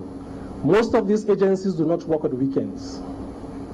So you discover that counterfeit step up their actions and activities over the weekend because they know on Saturday, on Sunday, you cannot get UNBS, you cannot get URSB to respond to issues relating to counterfeit. So is there a way out where you can actually maybe set up a 24-hour desk that will be able to respond to such issues over the weekend? Number 2, I'm happy that the director of CID is here. Most times we have several response approaches. We like the representative of the Chief Justice said. At times we use criminal. At times we come up with different ways of addressing this issue, just to be able to address this issue timely, while we wait for the relevant law enforcement agencies to come and take up this role. I'm suggesting to the director of CID, whether is it possible for us to have a counterfeit desk at the CID headquarters?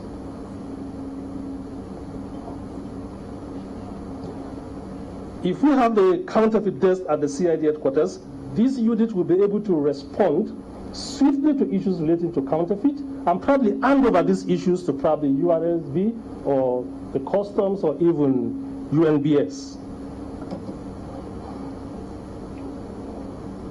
Now, I also want to highlight a 2016 report by the Organization of Economic Cooperation and Development indicates that the US, Italy, French, Swiss brand owners are the hardest hit by the counterfeit trade goods.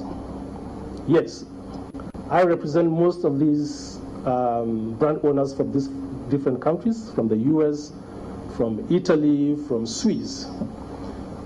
But there are many other victims too. When people in the West think of counterfeit, they think of handbags, they think of clothes, they think of perfumes. But in Africa, people actually buy counterfeit pharmaceuticals and drugs on the street. So there are two dynamics when it comes to counterfeit. So the reality of counterfeit is that Africa is the destination for counterfeit goods. I don't know whether you agree with me. And this brings us to the African reality as far as counterfeit is concerned. Many of those victims to be found in Africa, the world's second largest, second most populous continent, with more than 1 billion people calling it home, and this makes it a very lucrative destination for counterfeit. We have the numbers. And another critical issue that makes Africa very lucrative for counterfeit is poverty. You see, if you come to Africa, there is a dynamics when it comes to marketing gimmicks. If there is a product, all I need to do, all a businessman needs to do is play on your mind. I have one made in China, I have one made in America, I have one made in US. Africa, Uganda, East Africa is a very highly price sensitive market where people want to go for products that are cheaper. And one of the determinants of counterfeit, as far as even detection is concerned, is the very price that it commands. The price is usually very cheap.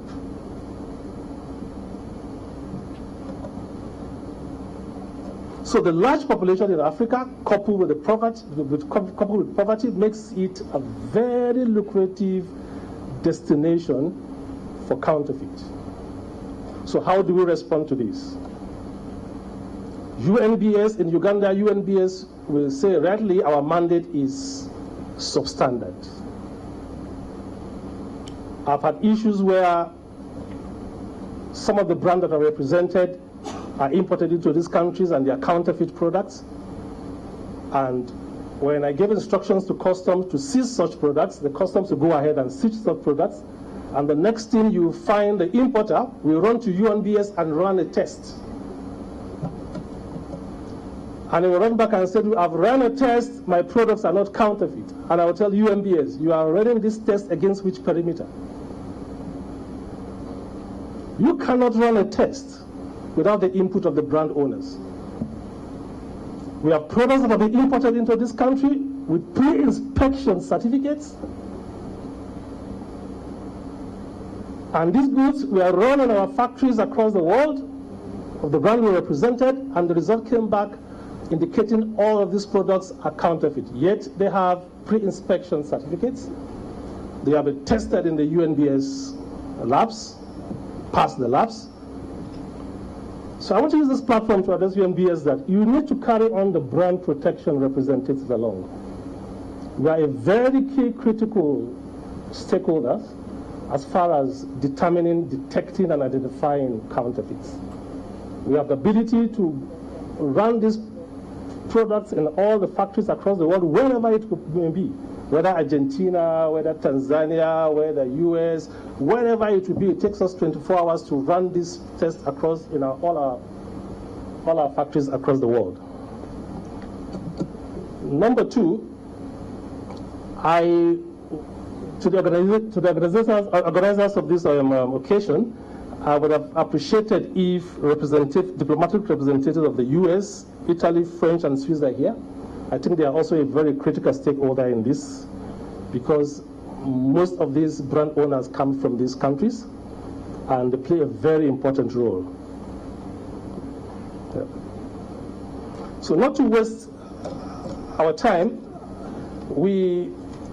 my brother from Kenya has actually mentioned quite a number of things I would have learned to touch on. So counterfeiting results in huge losses in tax revenue. I don't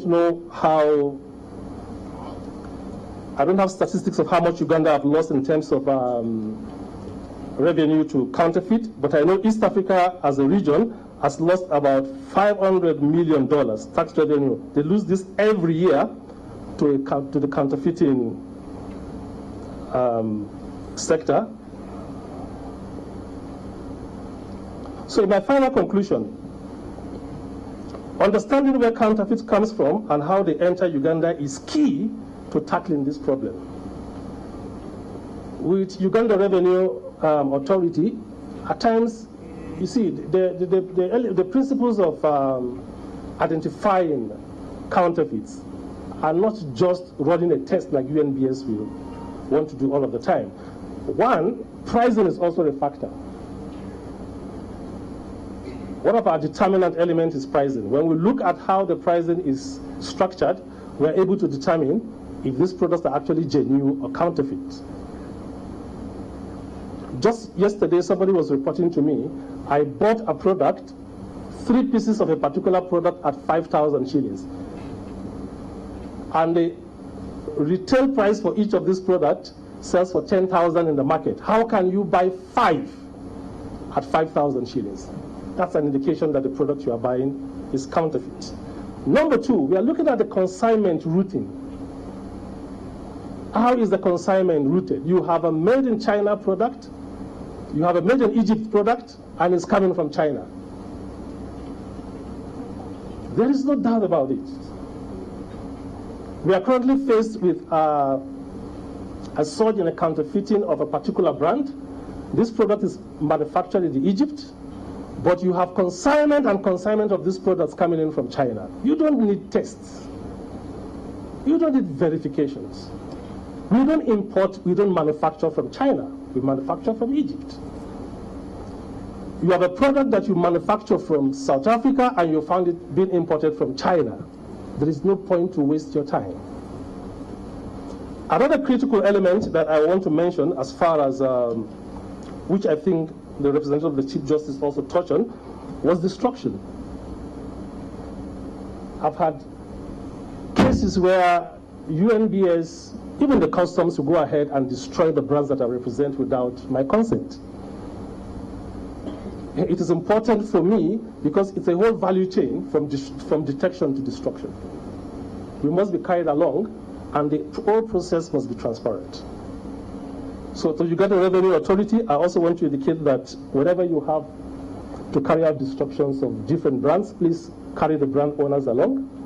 And thirdly, but not the least, the awareness. I think there's a lot of consumer confusion. Consumers are actually confused out there. So I want to applaud the Anti-Counterfeit Network Uganda, led by Mr. Fred Mwema. I want to, for the sensitization you have been carrying on TV, I think it has gone a long way. We have actually felt it in our work. We have actually, in the last 3 months, we've received a lot of reports based on your program. One came in from Kabale, another came in from Masaka, reporting counterfeit products. So I think you should step up this. We want to applaud you. We want to urge you to continue. Thank you very much for this opportunity, and God bless you.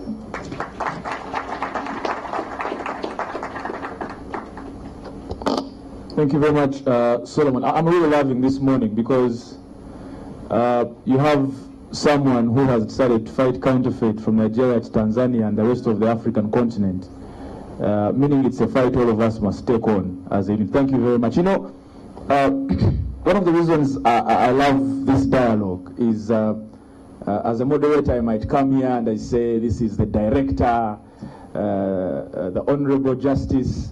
As our chief guest, I will say CEO, I will say.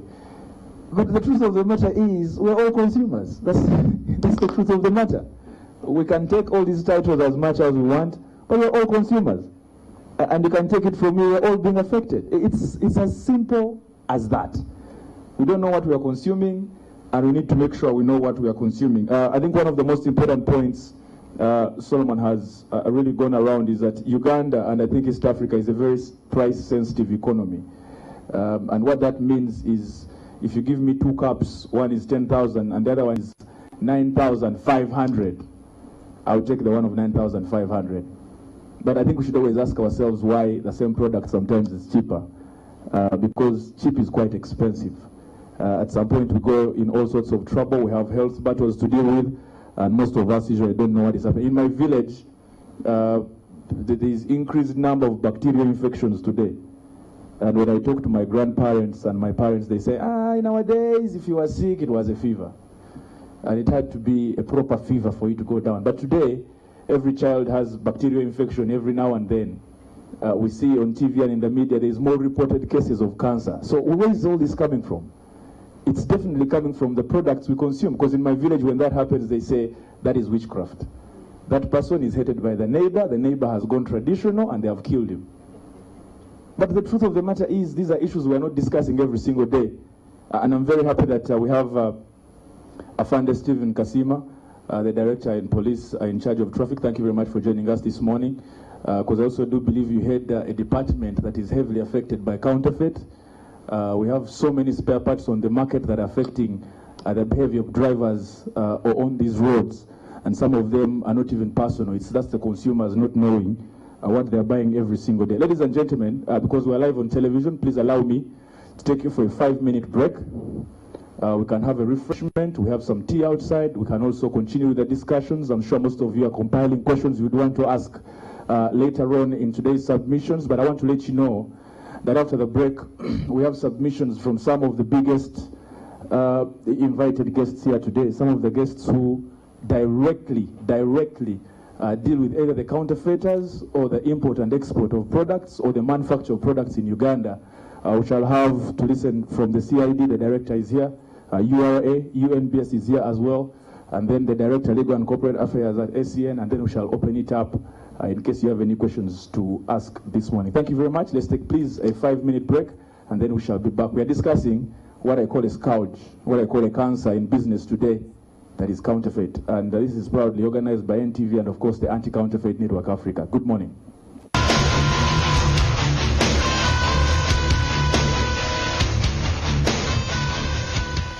When your passion depends on it. Who are yet to lose in third in the group. Keeper chose not to hold on. Good closing down right from the front. Now, byline and your life too.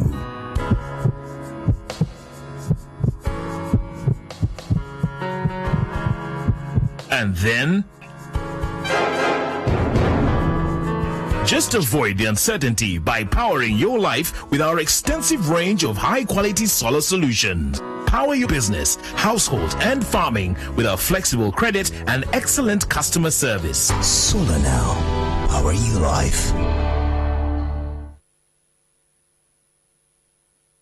The Daily Monitor brings you the 11th Seeds of Gold Farm Clinic in the Central Region that will focus on bananas, dairy, goat rearing, aquaculture, passion fruits, backyard and greenhouse farming with key interests in pastures, feeds, silage and hay, post-harvest handling, value addition, sustainable land management, agribusiness aspects and economics. Come attend the farm clinic on Saturday, September 1st, 2018 at Makerere University Agricultural Research Institute, Kabanyolo. Gayaza starting 7 a.m. Entrance is 70,000 shillings inclusive of lunch and transport to Kabanyolo. For exhibition or more information, please call 0704-225-084 in partnership with Bank of Uganda, Makerere University Agricultural Research Institute, and sponsored by NTV. Brought to you by Saturday Monitor. Seeds of Gold. Smarter farming for bumper harvests. Introducing Pampers New Baby Dry, specially designed to protect your newborn skin. New size 1 from Pampers, the #1 choice of pediatricians.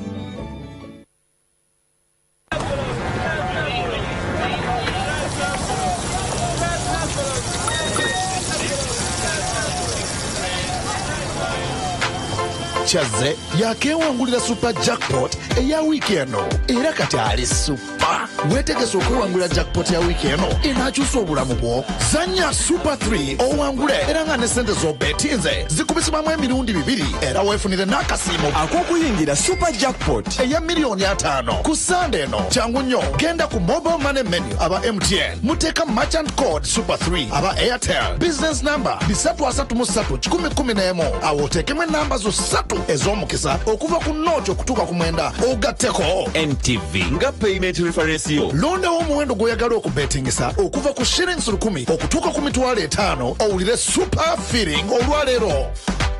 I'm feeling super. Be super. I'm feeling super.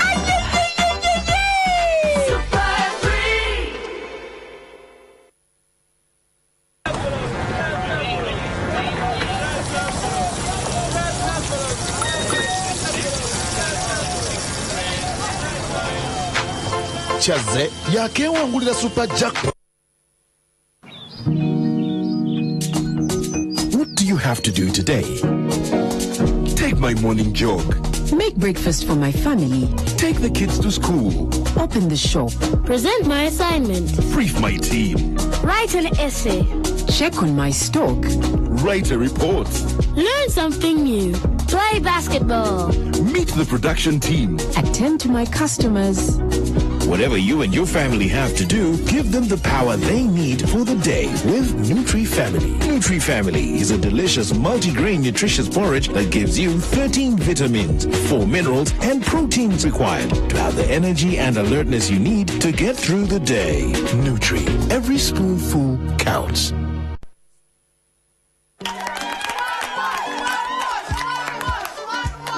Lwaki okwesa sabbuuni ono? Kubanga atukuzanga sabbuuni yenno wa bulijjo.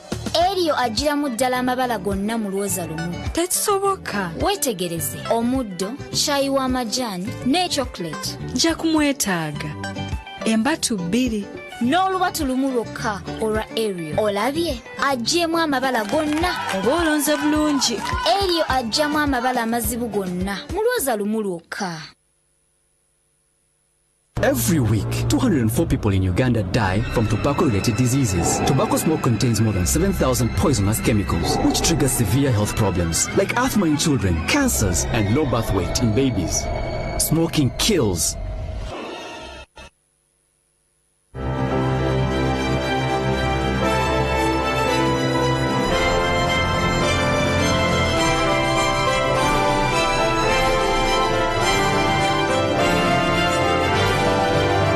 Flame cookers we assemble in Uganda. What do you want your baby to become? Every parent desires to have a healthy and successful child. Wise parents know that this starts even before the baby is born. Let's hear from these parents. I want my baby to become a doctor. That's why I'm taking time to select a suitable man. Ours will be an engineer. That's why we started antenatal care early and still go back. A manager.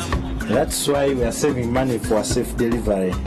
I want my baby to become a pilot. That's why I breastfeed my baby, even if I have to go to work. A designer. That's why we take him to the health center whenever he's not breathing well. We want our baby to become a musician. That's why we took him for immunization even when we were busy. Give your baby the best start in life. Go to the health center for more information and support.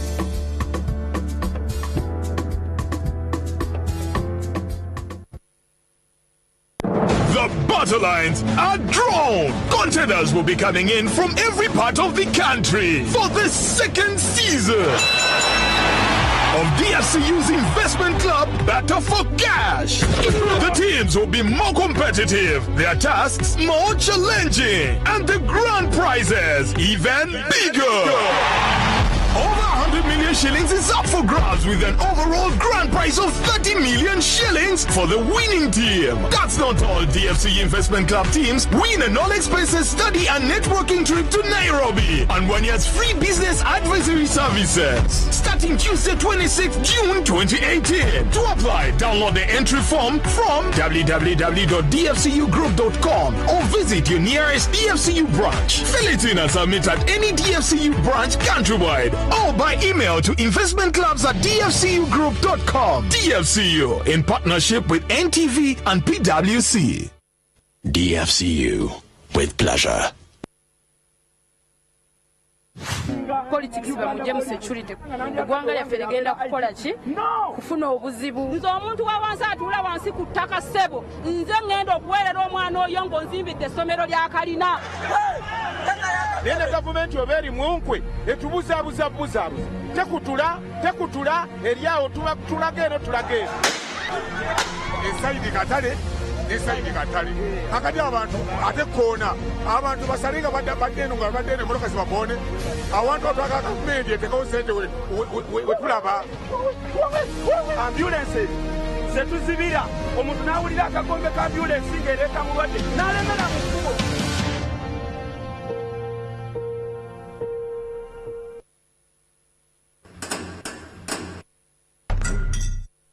That's the strength of genuine cement. Have you tasted one? The cement king of East Africa is here. Simba Cement. More strength in every bag. For many years, we've been part of life and landmarks in East Africa. Ask the price before you decide. We guarantee the best quality at affordable price. Available countrywide. Call +256 200 303 599 or +256 200 303 504. Simba Cement, building the nation. Even on those nights I sleep worry-free with Always Ultra. It has a soft, light cotton top layer and absorbs up to 3 times more. No stain, no check for 2 hours. Good night, speed. Good morning, energy. Good times with my family. Good morning, energy. Good morning, energy. I stay fresh and lively with Always Ultra. Stay happy always.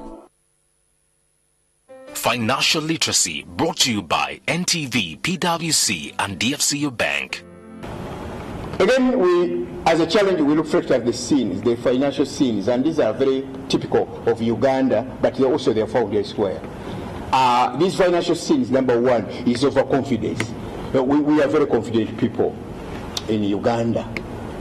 And that has killed a number of investment clubs. I've helped to set up a number of investment clubs, and so, but I know also investment clubs that are paralyzed because of debate and discussion. Very accomplished guys, because of the funny degrees they have. They come and sit around the table and they argue and argue and argue and look what risks, and so none of them comes up with a practical solution. But everybody is trying to prove that he knows. He's an accomplished guy.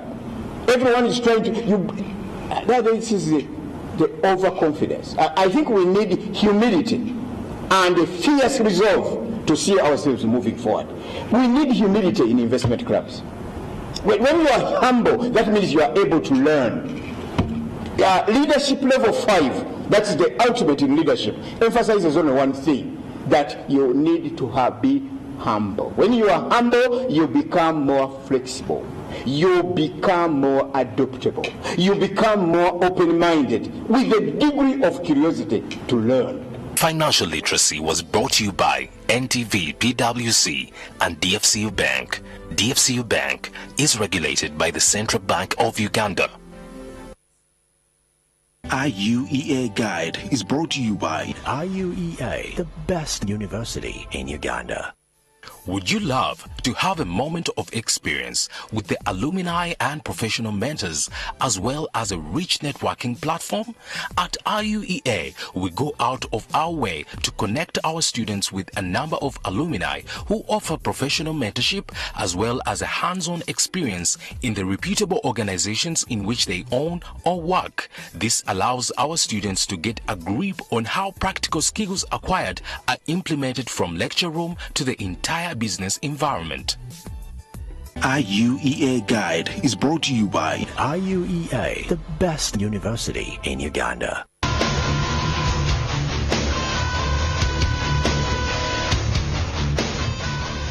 Thank you very much for joining us once again for our audience live on NTV. This is the first CEO structured dialogue on counterfeits, organized of course by NTV, but planned and thought through by the SCN, that is the Anti-Counterfeit Network Africa.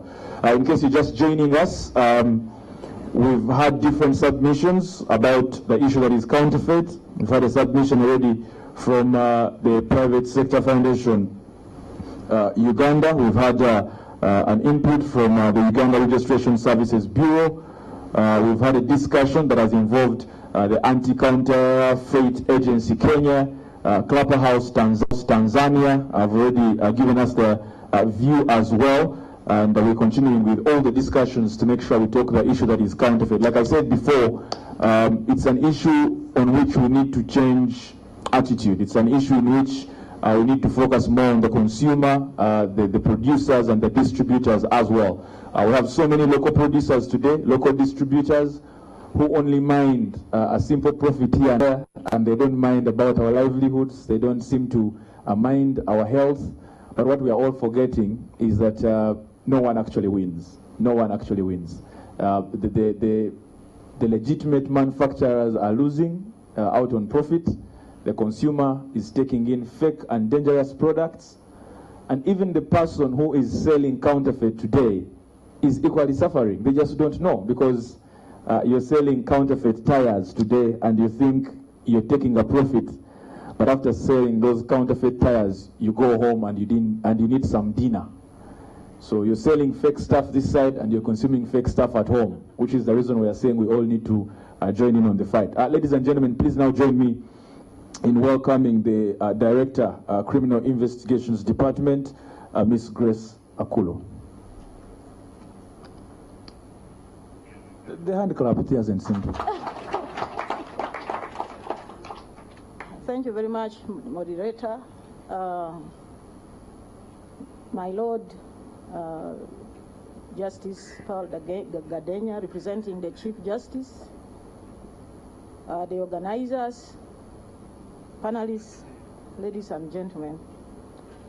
I would like to say that I appreciate the fact that Uganda Police Force could be considered to be part of this very big event where we are actually very key stakeholder. I bring you apologies from the Inspector General of Police who had been invited in his capacity, but because of other commitments, he requested me to come and represent him.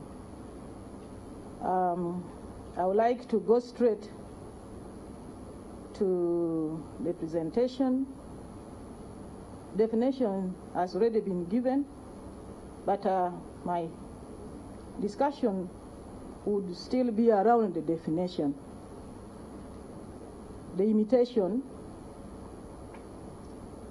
of the real product by either copying, but impersonating, and then repackaging, designing all of the trademark to make it look like the real good which somebody, the consumer, is going to buy.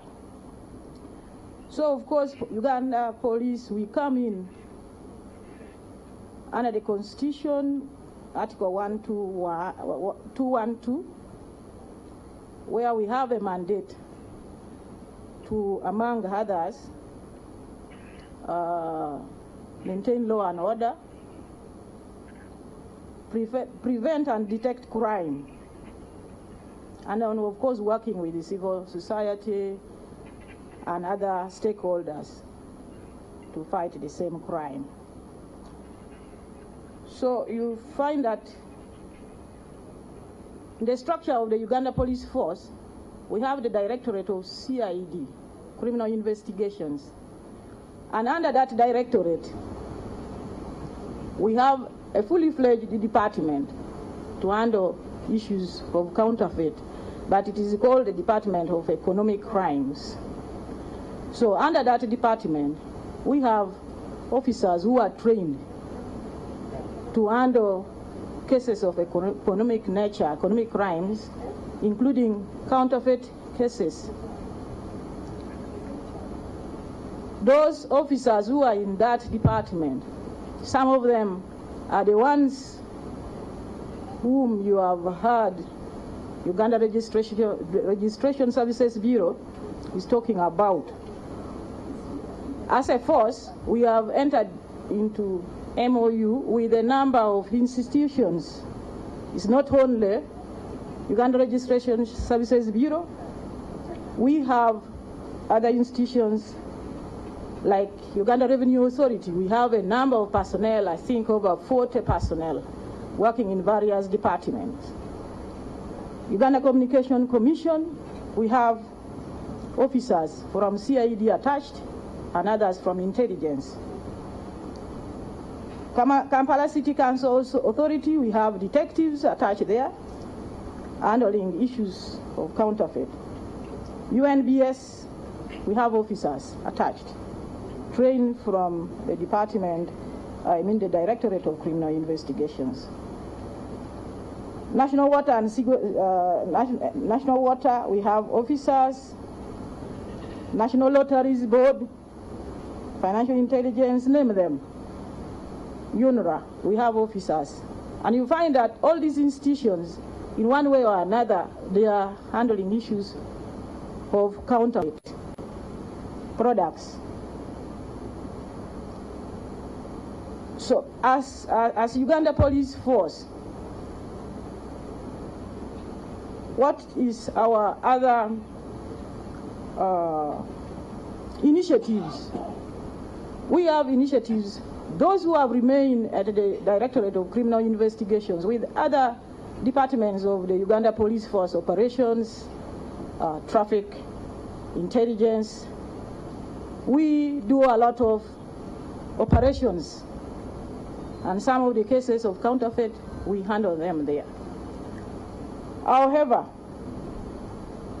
as a force, it is one of the challenges that we don't have the capacity to detect a counterfeit product unless a brand owner comes to report. So that is one of the challenges, and that's where we should also draw some strategies. And I have come up with some other strategies around here. So we can only move to have cases reported or investigated when brand owners come to complain. So of course we move and shift. It answers Solomon's question that can we have a desk at CID headquarters? Yes, we have. We have a whole deputy director in charge of economic crimes and handling other cases of economic crimes, for example, banker fraud, name them, including counterfeit products. So, Donna Solomon, we have that department.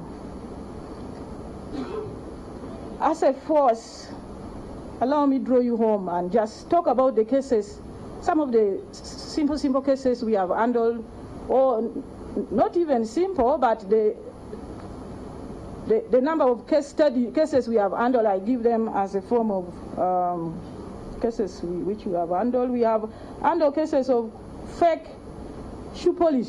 You remember the Chief Justice talks about the Kiwi case being counterfeited. Liquor, we've handled John Walker with Uganda Breweries. John Walker being refilled. Bottles are being looked for, then they start refilling something in there because most of the suspects normally look for fast-going goods, and you know some of these bottles, I think they go in for over 100,000. So they were being refilled. And at one time we confiscated goods worth, with the brand owner, Uganda Breweries, $1 million US dollars worth. And of course there was an agreement between us and them. I will also tell you that most of these cases sometimes don't get to the end of it just because there is always negotiations here and there, arbitration, and then you say, okay, let's agree that we are going to collect all these, and you go and destroy at your own cost. Somebody talked about destruction. We have handled cases of sanitary pads distributed by Chiboko. Always versus always. Always versus always, A-double-L-D-D. It is always versus all days. And they are looking same. If we had some pictures to really to show. We have handled cases of, you see there is some Maziwa Sticks biscuits. It's a new product, I think, in the market. So milk stick biscuits started imitating these products. There was Gillette versus Gillette. Men who do shaving, of course women also shave. So the other one, they put wire at the end. Gillette versus Gillette. And they said the other one does a lot of pulling over the air base and causes pimples and other health complications. Of course, toothpaste, we have handled cases distributed by Colgate Palmolive. Colgate versus College. Things are looking the same. And counterfeit telephones, you see Samsung, another has written Samsung. You can't know Samsung, versus Samsung. And others, you open Samsung on top, but inside, the component inside is actually,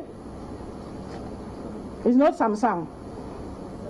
So of course we work with a number of stakeholders in handling cases. I already told you we give support at a level of supervision to some of these officers deployed in other institutions handling counterfeit cases. So we work a lot with the brand owners. And then, of course, National Bureau of Standards somebody talked about standards versus counterfeit. So the cases which we handle, we send to National Bureau of Standards and Government Analytical Laboratory. Of course, National Bureau of Standards is going to tell you that it meets the standard. So you find a complainant is saying that police is bribed. You know, police are every time, even if they are not bribed. Police is bribed. How do they? Because National Bureau of Standards is saying it is okay. It meets the standard. But this is, for example, Herio. And Bureau of Standards is saying it meets the standard. But somebody has to complain. So Mr. Gaba told you about registration of your trademark. So if you have not registered, I think the case ends there.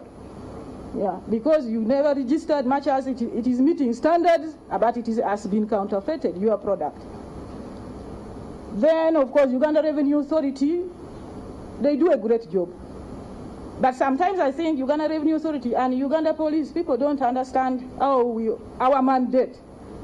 For example, Bureau of National Uganda Revenue Authority, we know when we get counterfeit cases, we write to them. And then from there, they swing into action. They are really we coordinate very well with them. But I want to believe they have always told us that if the brand owner has not registered any complaint that this is counterfeit and this is the difference between counterfeit and my product, then they can't, they will continue clearing. They get taxes, and for us as police and other institutions, we receive, and then we receive the funds, the resources. It is appropriated by Parliament, even if it is from counterfeit products. So unless until brand owners go, we work together with them, go and register with the Uganda Revenue Authority, and including police. We can't know that this milk biscuit versus the other one is counterfeit unless you have told us. Then, of course, I've read the Kampala City Trade Association. We have done a lot of work with them. People complain, and of course, they have always supported us. And then the other members of the criminal justice system, we have worked with them, including DPP and the judiciary. We have handled cases for the past 3 years, 2,325 cases of counterfeit products between 2015 and 2017. And some of the cases we have handled. We had issues of relabeling. National Drug Authority is here, and I'm also a board member by law in National Drug Authority by their act. Director CID is a member. We recently handled a case of counterfeit hepatitis B. It caused a lot of issues in Uganda and country worldwide. But we since discovered that with them, the drugs were not counterfeit, but there was relabeling, removing government of Uganda not for sale, which is imported by the government, and then going to Nasa Road and printing your own labels, and then remove the other one because they have stolen the drugs from the health workers, whichever way they access the drugs, and then pasting the Nasa Road stickers on the hepatitis B. It caused a lot of issues. I don't want to talk much about it. You will explain.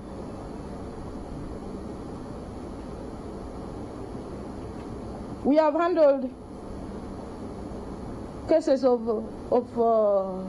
lotions, body creams for women being counterfeited, Nivea. It also goes in for a lot of money. Was $720,000 US. The distributor from Kenya came and reported. That one we took the person to court. They failed to negotiate, and then we convicted. Of course, one of the issues is that the penalties are, because one of these cases, the suspect was convicted to 700,000 Uganda shillings. So they pay so fast because they have even earned a lot from, So the other one of Nivea, persons went to court. Colgate Palmolive brushes of Colgate. Colgate now has toothbrushes. Because it is a fast going, it has been counterfeited. We seize with the brand owners goods worth 50,000 Uganda shillings. And of course the case is still under inquiry. Motor vehicle spare parts, STK. The lady came from Sweden. The balls, ball joints, we are being counterfeited. At CI headquarters, I will tell you that we also have problems of lack of space, which is one of the challenges. So the ball joints had been counterfeited. We are talking of accidents on the road. Because these ball joints, they were telling us that they are being used in a number of industries, name them vehicles, but they had counterfeit because of that trademark sales. A lot of it had been distributed in Uganda worth $200,000 US. And of course we arrested these people, but because of distance, they have since not come back.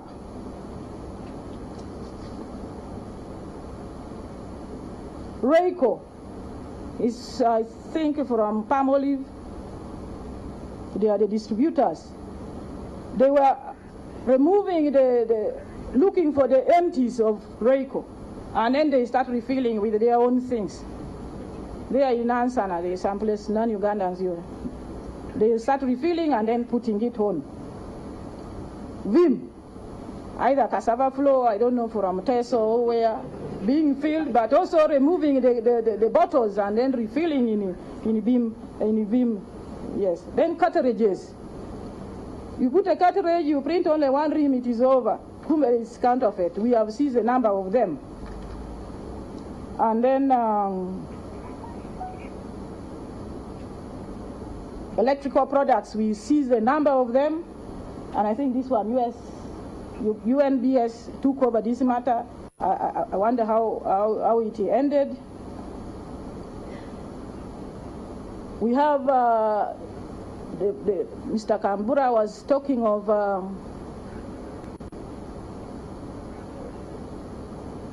of diseases, which is called what? Pampers. They started distributing because it was fast going. They have pan bears, but looking the same, you can't even differentiate. You just go and pick. So the cases are really very many, which we have gone through. I mean, which we have handled. What have we done as police? We have, as Uganda Police, we are a member of Interpol.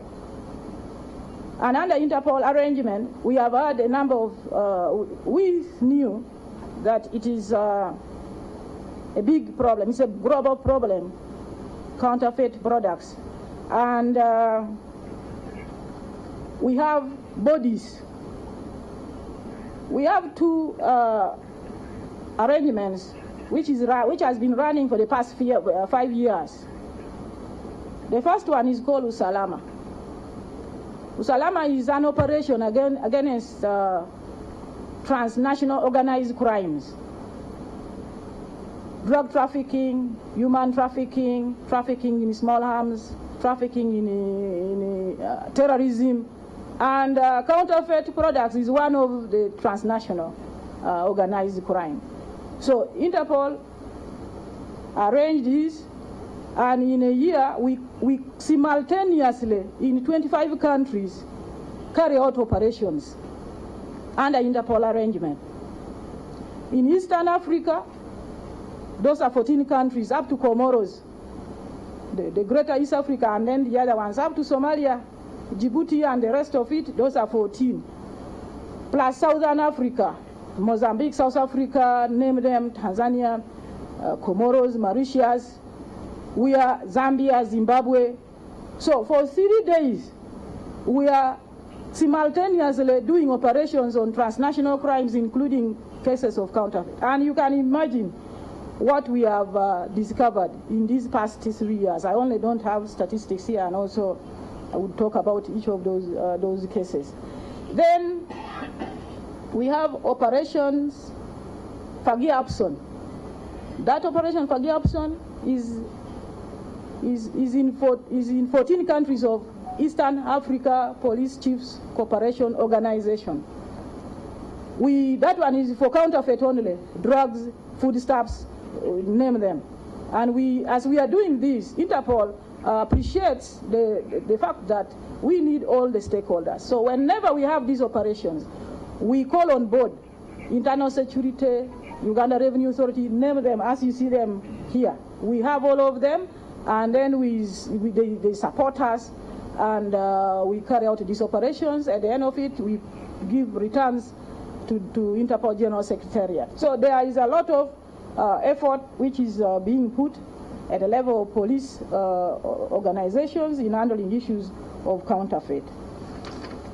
I just want to say that as one of the impact health issues, when we did the operation Fagia option this year in March, and that one runs for 1 month almost, counterfeit mattresses were recovered in Kalerwe. Those non-Ugandans our visitors. There's a place called Kalerwe. Mattresses are being manufactured from that factory, then they take to the market. They are going to sell them like the way they sell cassava, maize, without any mark, without what, you just look for a close fix. When they were being pressed, then you find it is turning green, it is turning white. So those ones don't pay any taxes, it is not registered anywhere, not even, maybe LC money, since now we have the LCs in place. They can be paying maybe some 5,000. Adulterated lubricant, oils and other lubricants. Jerrycans were being looked for the most selling brands of Shell, Toto, name them. And then they put in some funny things. Then you find accidents are in rampant. Mr. Kasima is reporting maybe how many cases of fatal accident. What type of oil is in our vehicles? And companies have suffered. We have seen some companies, I don't want to say it is because of those oils that Gaga bus was suspended. But what is in there? What is the problem? So this could be part of them. During that operation also, allow me, pirated books. This is, I think, under the copyright. Books are being pirated because they are fast going, and they were recovered worth so much. Uganda macarons. Somebody has talked about, we are here fighting counterfeit. When I go back, what macaron, type of macarons am I eating? Being counterfeited. Electric cables. We talked about Gillette. And then diet supplements. These days, I think mainly ladies, we are on diet supplements. Because I don't want to grow this big, so you must first swallow this before you eat some food. But they are being counterfeited. Health issues. So anyway, I've given enough examples, but allow me to mainly now talk about the impact. And I will mention only one thing about, I'm repeating, other members have already talked about environmental issues. The destruction of some of these counterfeit products. We once had a whole lorry, I call them these things which they carry with milk, is that big thing, full of a tank, full of counterfeit, not counterfeit, but it was products which are being used to manufacture narcotic drugs. But the cost of destroying it, first of all, the American embassy who are supporting us kept saying that it is going to burst. It is so serious. We took it. We even had nowhere to, first of all, keep it. We were all scared. They said this tank is going to burst. Then there are procedures to follow to destroy. And National Environment Protection, the NEMA. So there are also specific companies supposed to destroy. Then when you are to destroy, transport it up to somewhere in Nakasongola, the cost of about 30 million to destroy. It becomes so expensive to destroy some of these things. Then corruption, allow me to talk about this, that somebody noted, I think our speaker from Kenya, that how does it strive? Are people not seeing? Law enforcement, are we not seeing? How are they moving from China up to here? So corruption across the board is making this type of business to strive. How about when we even go to court from the level of investigation, then the person who is checking the standard, or whether it is counterfeit, then the other one. It is a problem to fight. Then you go to court. After maybe giving an order, there is one which my lord could have not talked about. We don't know whether that kiwi was even destroyed. Because around that time, counterfeit kiwi again flooded the market. There was suspicion that it was never destroyed because they said that if it had been destroyed, the whole of Kampala was going to be full of fumes. Yes. So allow me to talk about challenges, then I give strategies. So the challenges we are facing is the brand owners. Unless they come, we cannot know. And also the general public. But maybe the general public needs to be sensitized. They can also not report unless they are told. So, but the brand owners, I want to sympathize with them because most of them, like any other business, like people in banking sector, they don't want to escalate any problem. They would prefer their products to run alongside the counterfeit. So you find less is being reported. Yes. Then it is very expensive to manage. I've told you some of the complications. Very expensive to manage. And sometimes these people give limited time. The brand owners, like the lady who came on the bolt joints from Sweden, she has never come back again. We are stuck with the products which we seize. They are there in a container.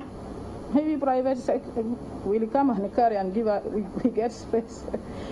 Yeah, so now maybe we shall get to talk to them, and then so it is really, they give limited time. And most of the times our detectives have been beaten. URBS and the rest, they know. The suspects are so violent, they are so volatile. Of course, they are wasted their money in purchasing. But I feel that they are aware that it's counterfeit. Somebody talked about it. Buying something 10,000, then 9,500. You go in for 9,500. Why are you going in for that one of 9,500? Inadequate human and non-human resource for the law enforcement officers, starting from investigations to those the standards, up to prosecution and court as well. Because now, like as I narrated, all these institutions are having CIDs. They have depleted the detectives. So we have to retrain again and then get detectives. Of course, financial financial support we also need across the board, not only one institution. Lack of storage facility. Some of them are bulky. Where do we keep them? You see?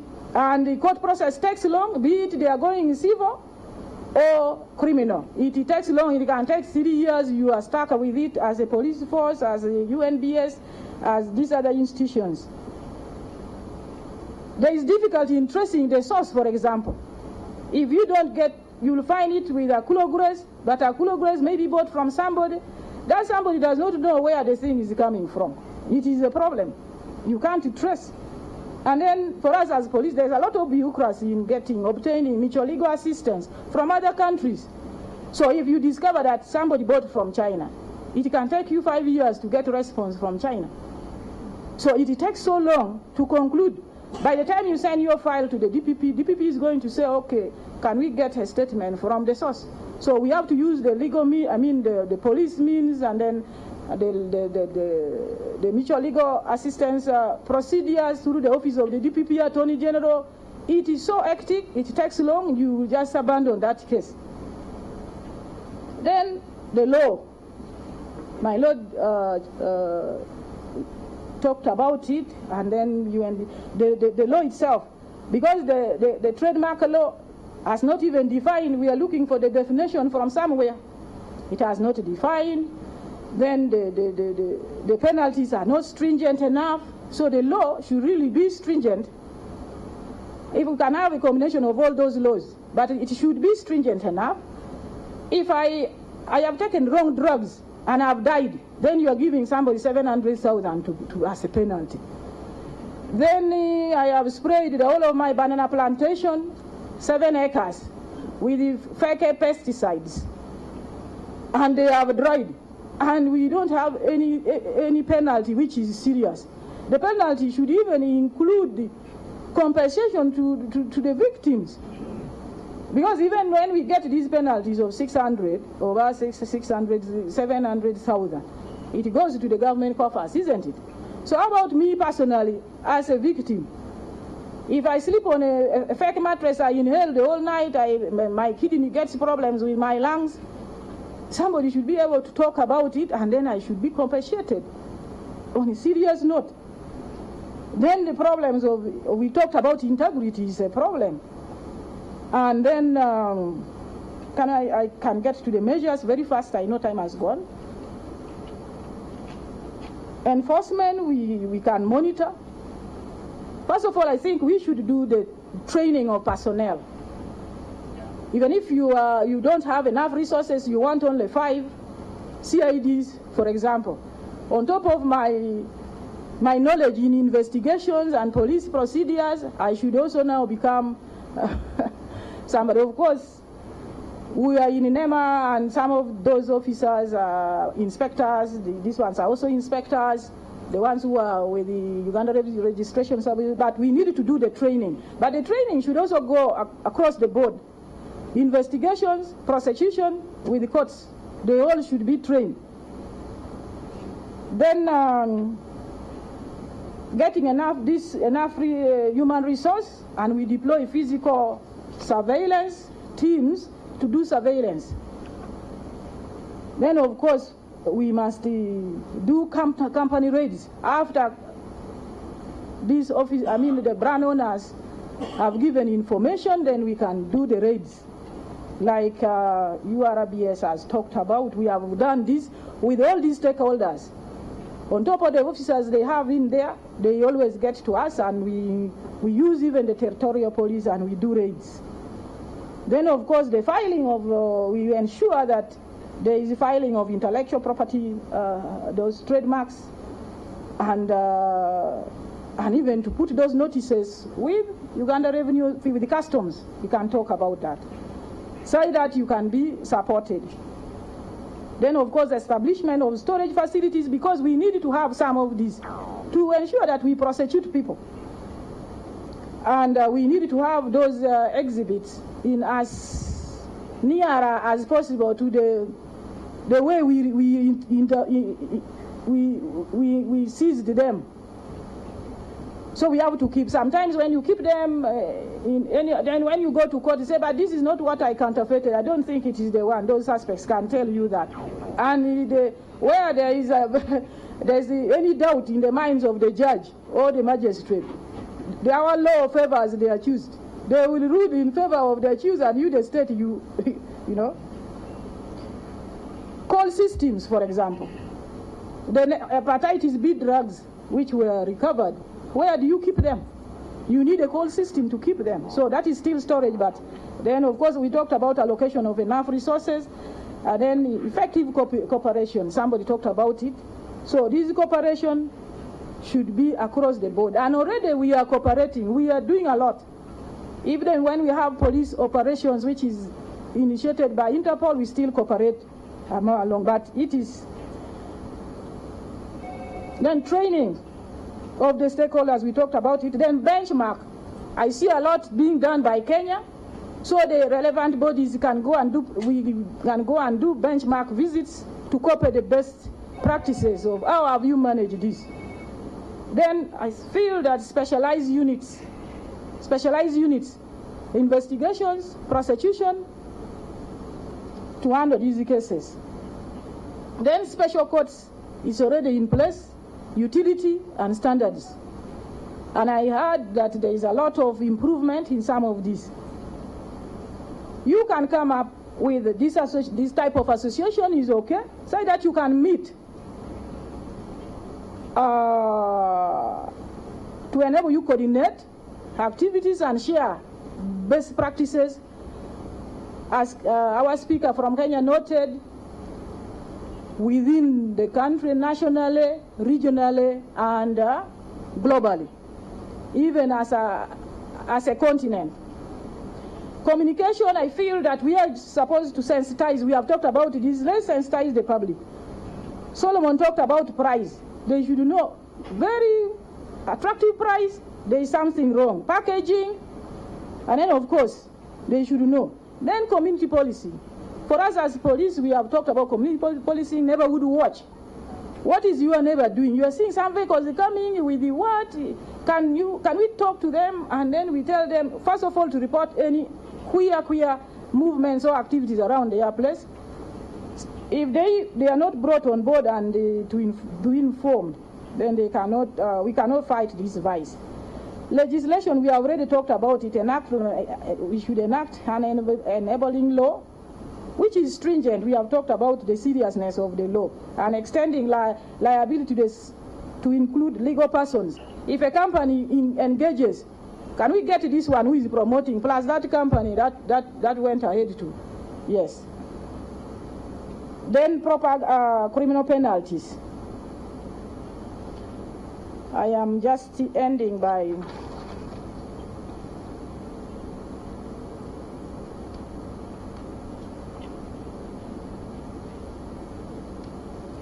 then, of course, I am saying that the brand owners should be supported. Courts should feel in themselves. If we have a good law, then they should feel that the brand owner has put a lot of money on research, has put a lot of money on advertisement, has put a lot of money.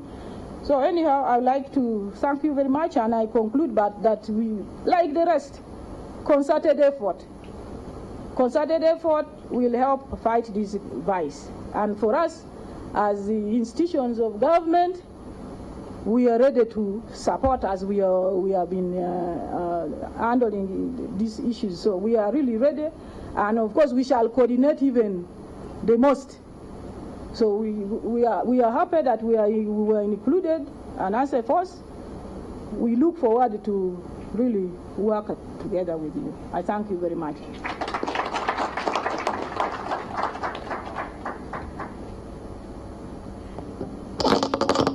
Give her another round of applause.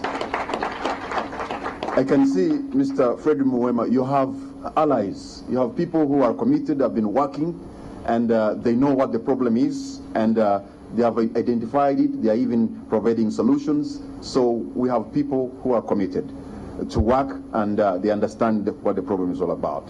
Our chief guest, my Lord Justice Paul Gadenya.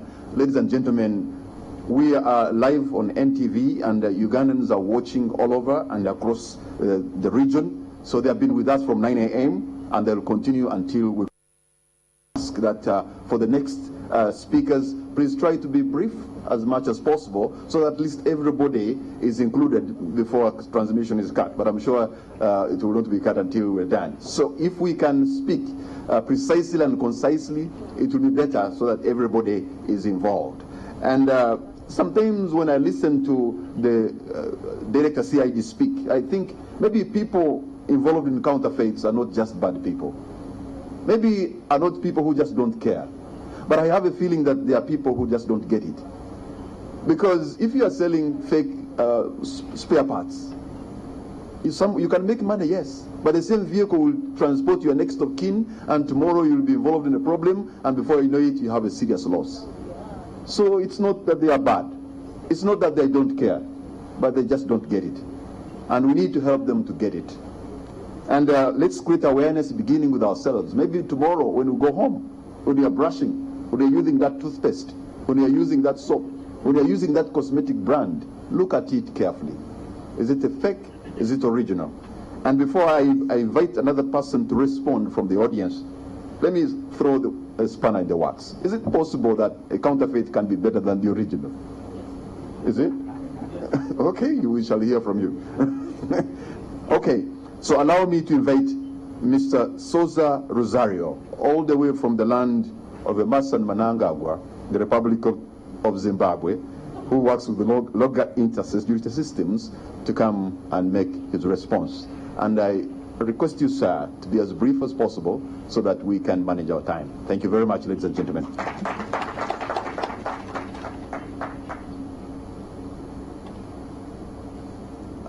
Good afternoon, ladies and gentlemen.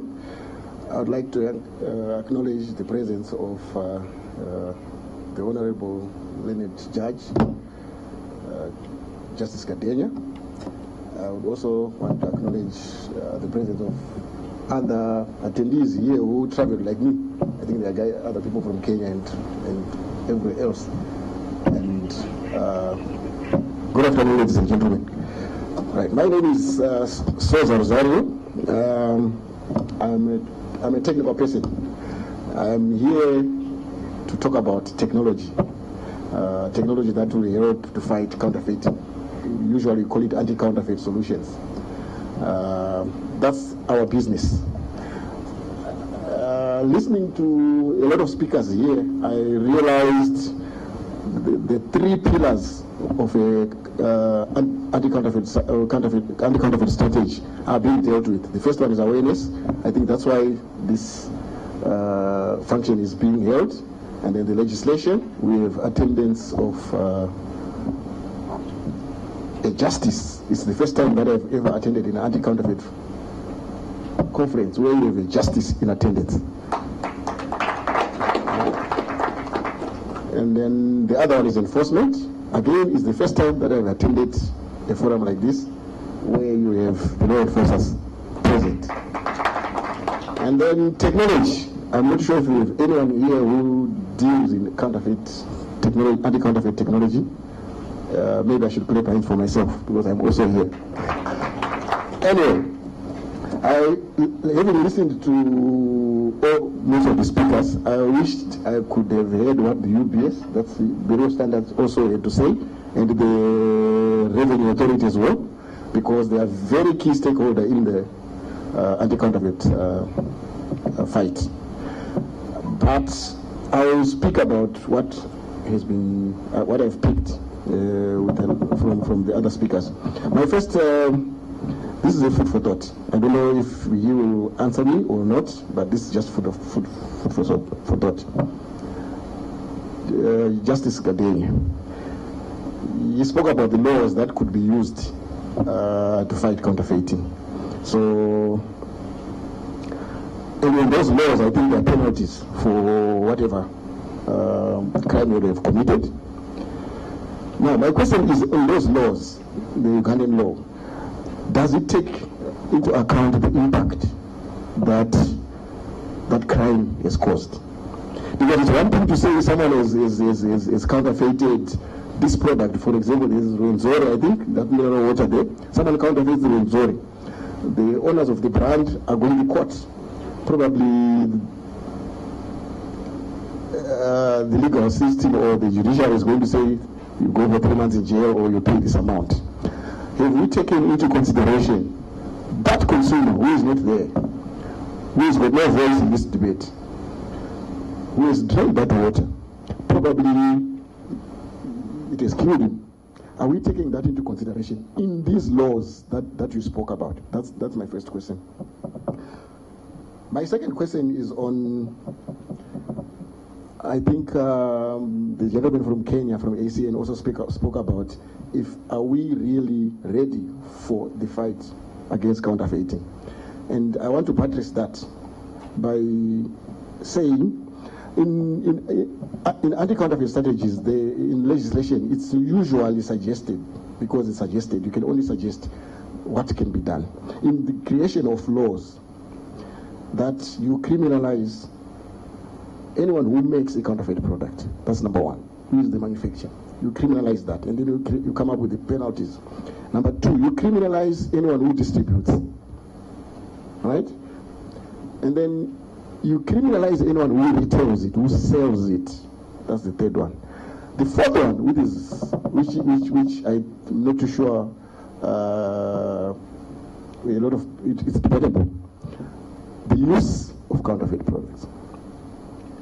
Is it possible to criminalize the use of counterfeit products. Why is it important to criminalize the use of counterfeit product? Because every counterfeiter is targeting the consumer. He's not targeting anyone else, he's targeting the consumer himself. He's not worried about the brand, he's not worried about anything else, it's just the consumer, because that's where he gets his money. So if we don't criminalize the use, if I buy knowingly that this is a counterfeit, I'm actually promoting that, right? So these are things that we need to think about when we create these laws, because we can take the laws as they are today, but you know, I'm also in technology, but technology has also created counterfeits. It's because of technology that counterfeits are where they are today. So those are my two questions for the learned justice. I don't know whether you'll be able to respond. I know there are also legal minds in here, so probably we'll end up having a court here where they can debate on these two issues. Anyway, now I spoke about representing technology. There are there are 4 pillars that we use. I already spoken about them: the awareness, the legislation, the enforcement, which was represented by the police, and then there's the technology, where I come from. Now, a lot of speakers were talking about a region dealing with this issue, or the whole country dealing with this issue. Let's look at it this way. At our homes, you know, you have property that is important, or things that you treasure so much. You don't wait for the police to deal with the thieves. You protect yourself, your house. This is why we have alarm systems in the house. That's my house. This is why probably we keep our documents in our safes, or we have dogs, or we probably have guards. It's because the police are overwhelmed. The police cannot wait for each and every one of us. Right. So I'm just trying to say, for businesses, you don't wait for the government or for the region to come up with a strategy or to come up with those kind of things.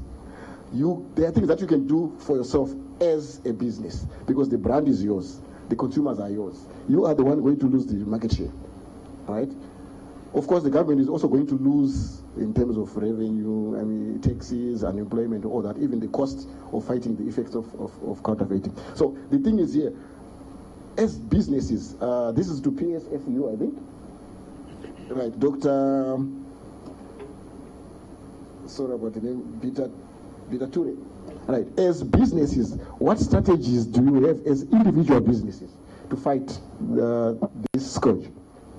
You cannot wait for the government or the police or any other enforcer. But what are you doing as individuals in the same way that you look after your property at home? That's my question. Because there are other things that businesses can do without needing the law, without needing enforcers. For example, awareness. Ruwenzori can do awareness for their product, right? To say, this is our product, now you can do this is to check if it's genuine. That's got nothing to do with the government, right? Maybe Ruwenzori cannot influence police. Maybe Ruwenzori cannot also influence the police, but they can invest in technology that will help them to protect their product, right? So with awareness and technology, you can actually protect your market share. Just those two. And then you can then start to fight legislation, to create legislation so that probably everyone else is included. On another point from Madame Akulo, Director Akulo, she spoke about one of the challenges being brand owners not reporting these counterfeit issues. It's a common problem the world over. If we were to ask Dr. Bitature, why businesses don't report counterfeit, that their product is being counterfeited? Do they report? Have we ever seen a company coming out to say, my product is being counterfeited? Why is that? Simple reason. Because they know that the moment they tell the public that this product is being counterfeited, as a consumer, what am I going to do? I'll stop buying it, so they are losing a market share. So they would rather have the two products running along and try to look for these guys or private investigators and the like, but it doesn't work, you see. Right? So that's the main reason. The only answer to that is if Ruwenzori had a more method or a technology that they put on their product, right? And they would then tell through awareness programs to say, when you buy our product, check for this and that and that and that, right? And then the consumer himself, it's not along the supply. It's not anyone along the supply chain. It's the consumer himself. The consumer will then check that thing and then verify for themselves. This is genuine. This is fake, right? You will never win the counterfeit war without the consumer. Whatever technology you invest has to include the consumer. Whichever way you go, the consumer is key. So if you don't include them, it will not work, right? And then I'll also go to the issue to do with surveillance that was mentioned by Director Akulo. And yeah, I think UBS, that's Bureau of Standards, right? Uganda Bureau of Standards is UBS. Right. I think they also have that challenge. All Bureau of Standards in Africa have that kind of challenge, where what they call market surveillance. Market surveillance is when a product is traversing the supply chain. How do you know where it is? How do you know the response? How, you know, all those kind of things. Has the manufacturer or the brand owner made more than what they've been allowed to make? That's what they call market surveillance. Am I right, madam? Okay. So that's basically market surveillance. Now, how do you market surveil those kind of products? Uganda is 38 million people. You don't know how many million units of products are out there. How do you surveil those things? You can't, because they will probably need 1 million employees to do that. So technology, again, you can come in, because now you are using technology, you are getting feedbacks from all the products that are in the supply chain, and you get them as UBS. And when you get them, they can tell you a story. They can tell you where that product is. They can tell you who bought it. They can tell you the time to market. That's now business intelligence. They can tell you even the demographics, which age group is buying those products. You get a whole lot of added value in terms of putting technology on your products. It's not just protecting the brand, right? It's not just supply chain management. It's not just track and trace, what you call track and trace, or it's also the business intelligence that you can get. On top of that, now you can actually identify your product, because a consumer has checked a product.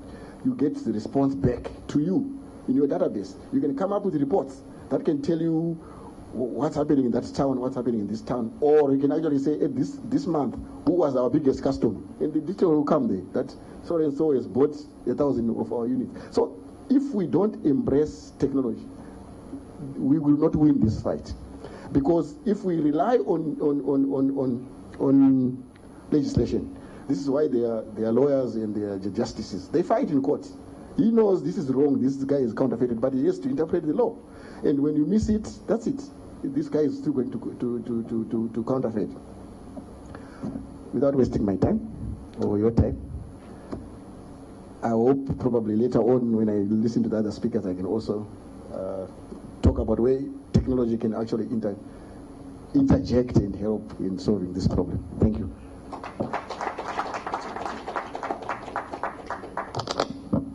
Thank you very much, Mr. Soza Luzario, all the way from Zimbabwe. Like I said, one of the positives about this dialogue is we have everyone, people from across the African continent, which again shows how big counterfeit is. Everyone has the problem, and we all must come together. Before I call the next speaker, you know, sometimes I feel we discuss counterfeit and then dialogues like this become just another dialogue. It becomes another dialogue where we came down with the top CEOs in town, sat down, had a cup of coffee, had some water, exchanged business cards, and then called it a day.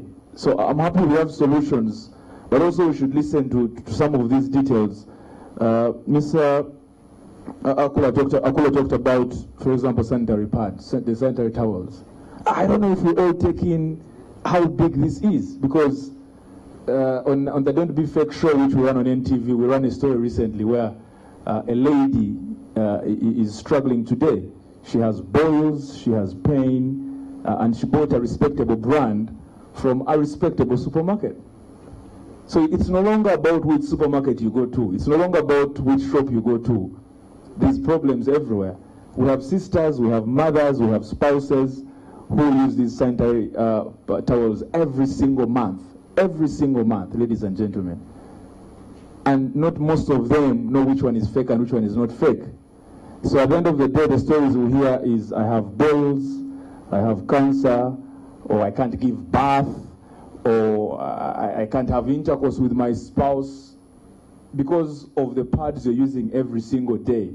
So, and of course this affects the men as well, because we have sisters, we have spouses, and we have mothers. So I think we should put slightly more detail on some of these examples and not consider them just part of the presentation, because whoever is watching on NTV today needs now to, if you're a lady, you probably need to go to your room and check the sanitary towels you have. Is it always, or Mr. Clothes, or all days? You need to be very sure. These products are on the market today, and I think we need to pay slightly more attention. But ladies and gentlemen, please join me in welcoming from URA, the Assistant Commissioner Enforcement, Ms. Agnes Nabwire, who also has slightly less than 10 minutes to present to us. Thank you very much. Thank you very much, Coordinator. My Lord, the Justice, who is in the House representing our Chief Justice, fellow panelists, distinguished ladies and gentlemen, all protocols observed. So delighted to be part of this eventful activity that has taken place this day.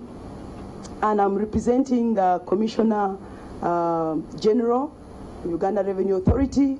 She ought to have been here in person, but she had another commitment that will not allow her to come. But again, I must say that in my capacity as the Assistant Commissioner Enforcement, I deal directly with counterfeits. So I take it as a blessing to be given opportunity to present on this panel. I'll give a background of our involvement in fighting counterfeit.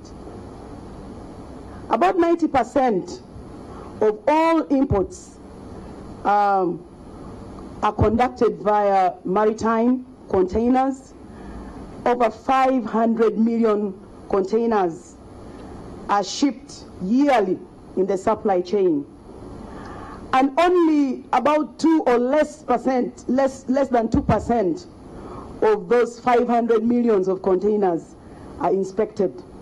So say about 2% of 500 million, we are talking about 100 million being inspected.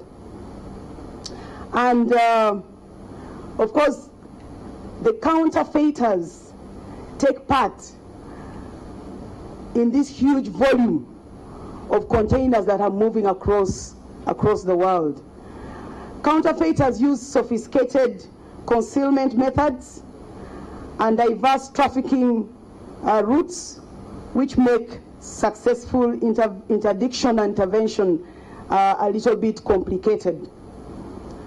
However, the United Nations on Drugs and Crime and the World Customs Organization came together to launch a UNODC and WCO container control program to provide coordinated approach to container and air freight profiling, targeting, and examination for illicit goods.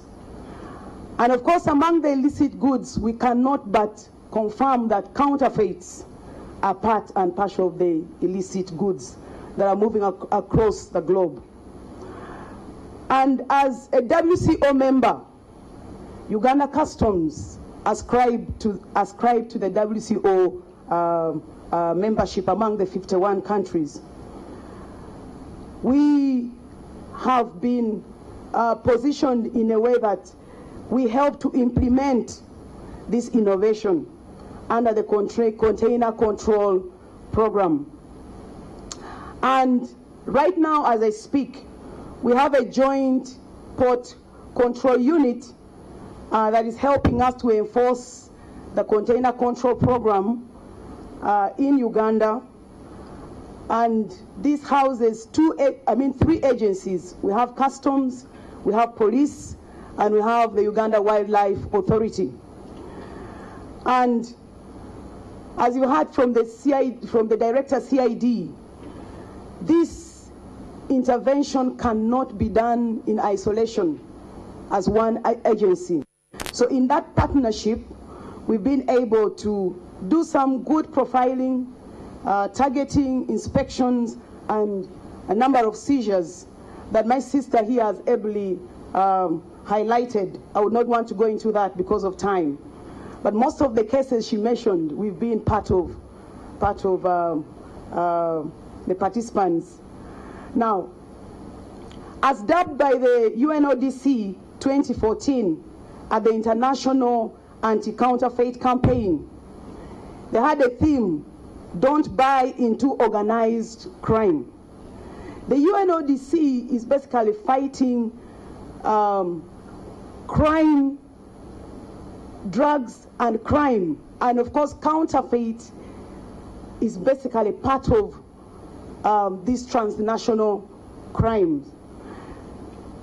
Counterfeits, like everyone here has explained, these are imitations, fakes, unauthorized replicas, inferior knockoffs with intent to hoodwink the last consumer.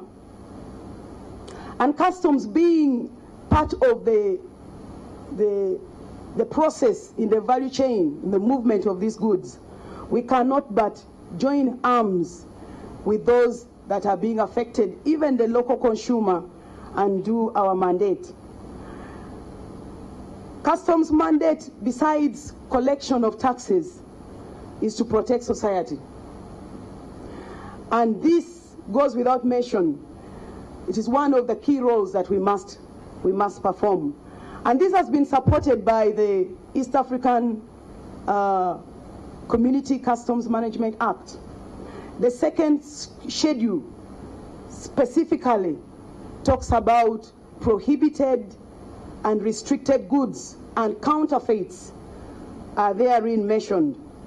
So our mandate is to make sure we enforce that law, and the same law equally gives us an arm to sanction and prosecute the individuals that are found guilty in dealing with counterfeits. So how do we participate in all this? Under the Container Control Program, with the support of the United Nations, and of course with the partnership between us, police, and Uganda Wildlife Authority, we wait for a complaint from the brand owner. And I must say, Clapper House has been our partner. Most times they are the ones that come and tender in the complaints that this brand is being tampered with, or there is an importation of a counterfeit of this brand. And when we receive that complaint, which must be formal, we cross-check if the brand owner has registered with URSB, so that before we move in, we know that it's a registered brand here in Uganda. So we do the profiling of the shipment. At times we do a controlled delivery right from the country of supply, of course in coordination with other parties that are involved. We target and raise red flags to the borders, but at times in the process of doing the targeting or maybe the profiling, by the time you confirm, maybe the container has already crossed the border. And maybe just to highlight on a remark that was given by one of the panelists, that why does URA collect taxes on counterfeits? Now, if you appreciate the procedure of collection of taxes or declaration of assessments starts with you, the importer. Before you even make declaration to URA, you do self-assessment. So if somebody has bought their goods and they've already done self-assessment and paid that money, before we have even intervened, they've actually already paid earlier. So that's where the controversy is. We do not collect taxes on counterfeits if we've already confirmed that they are counterfeits. It's unfortunate that by the time we get involved, the owner or the importer has already done a pre-assessment and has done a prepayment. So that I just hope this makes a clarification. We don't collect taxes on counterfeits. So after that, when we confirm with the help of the brand owner or the brand protector, and that's when we either seize and take hold of those goods until, if the case is to be resolved, we must get permission from the brand owner to have it deposited or resolved. And if it is confirmed that they are counterfeits, we hold them for destruction. And again, like my sister here said, that in the process, at the end of the day, it is URA or customs holding the goods, pending justification or clarification that indeed, or confirmation that indeed these goods are counterfeit. So having challenges of storage, we don't have enough storage facility to keep these goods in our custody, waiting until either there is a resolution from the court, a court ruling, or waiting for results. So those are some of the challenges we are facing. And also, when it comes to destruction, the cost of destruction. Now, because we do the storage, you want to get rid of them, because goods keep coming daily. You want to create more space. At times you have to stretch and see that these goods are destroyed. Like recently we made a destruction of about 4 containers, 4 40-feet containers. And it took us about 3 weeks to destroy those cosmetics, the soaps, to mention but a few. Now the time taken to destroy, the amount of money spent, we had to deploy their security to make sure that the goods don't escape and find themselves in the market. I mean, it is a very, very tedious exercise. But that without any prejudice, I know it is our role, but we need to have a way on how to support each other, especially when the goods have been intercepted and confirmed that they must be destroyed. I'll just make mention of 2 interceptions among those that Director CID already highlighted.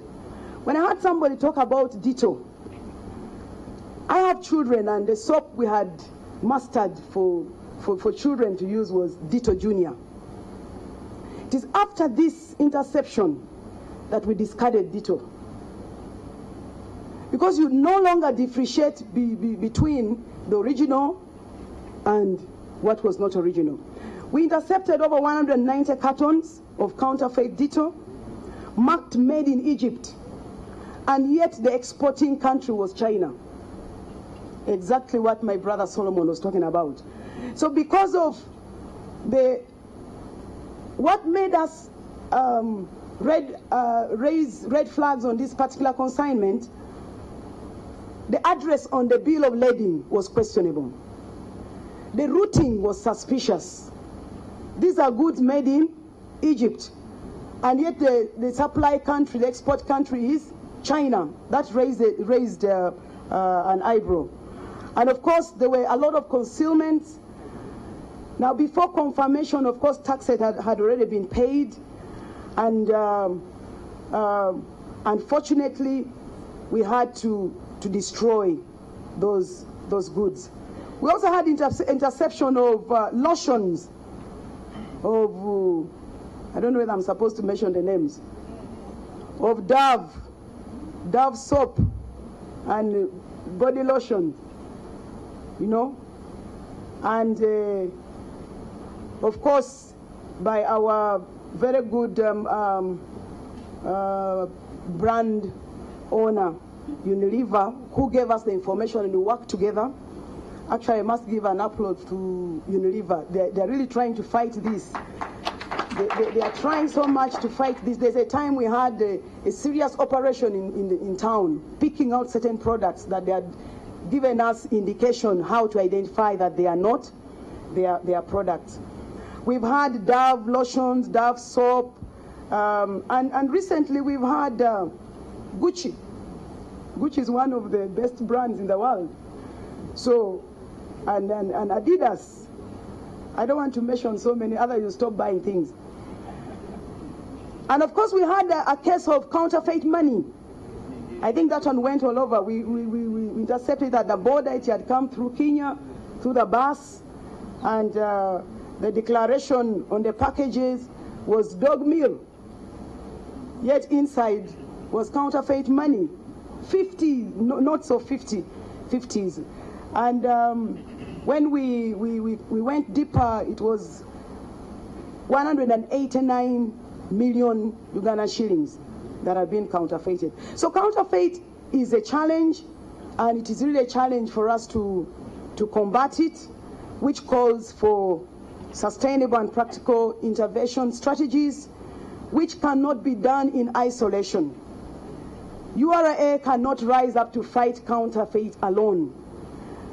It is good that SEN has brought all of us together, the agencies, and our recommendation is that we should have an inter-agency collaboration regarding the fight against counterfeit.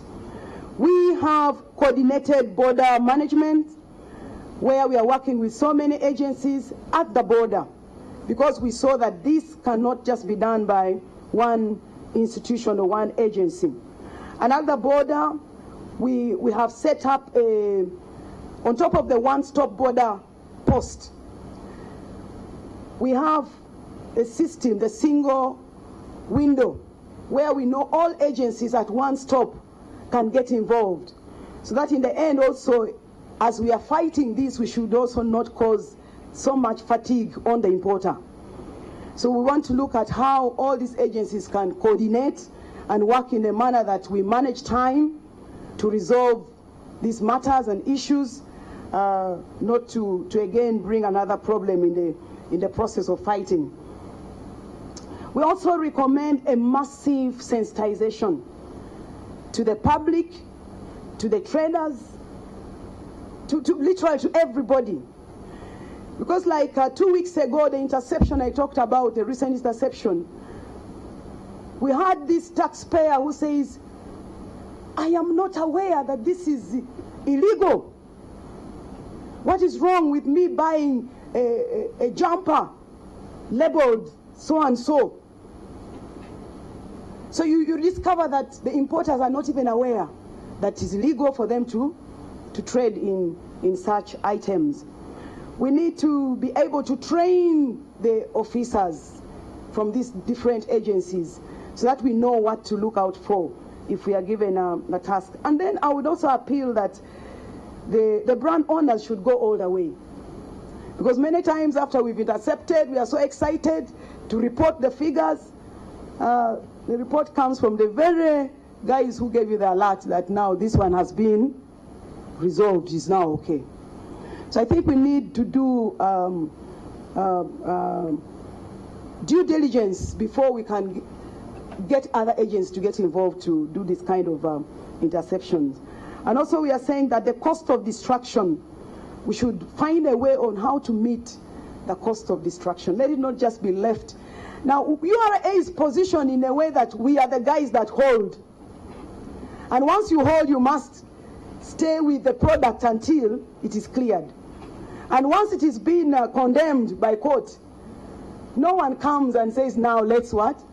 Destroy. So you're left with it, and at the end of the day, you must incur the cost of destruction. And of course, many have talked about the anti-counterfeit law, which should be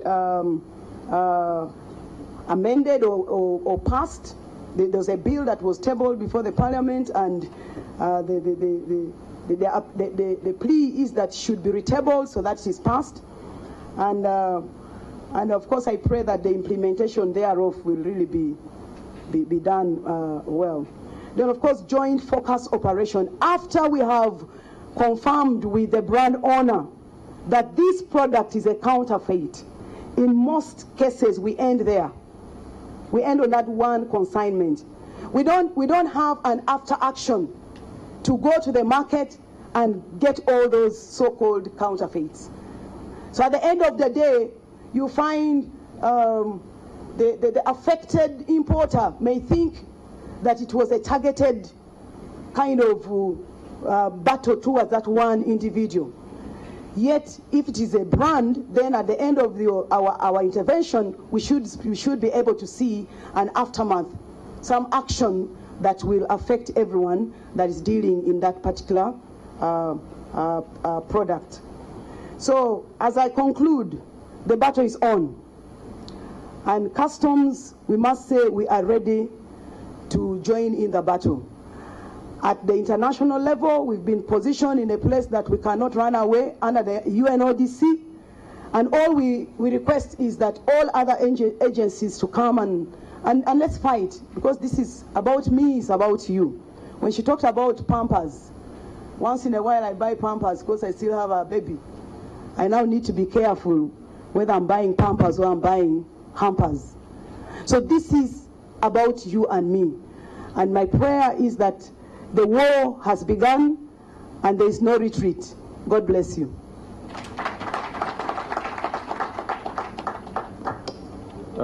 Thank you very much. Miss Agnes Nawire Asobola. For those of you who are not from Uganda, Asobola means he or she can, or they can manage. So the statement from URA is certainly more important than we thought. Thank you very much this morning. I think the main issue everyone is pushing across, whether it's from government or private entities, is really consumer behavior. Let's face it, it all starts with us, because it's you who is using your hard-earned money to buy those products. And then it's you who is not cross-checking those very products. So at the end of the day, if we don't buy these products, whoever is faking them or manufacturing them will get into losses and they will not sell them anywhere. The problem is awareness. So we must tell everyone out there that they should go out and check the products they are buying every single day. As we continue with the submissions, please join me now, ladies and gentlemen. We've listened from URA.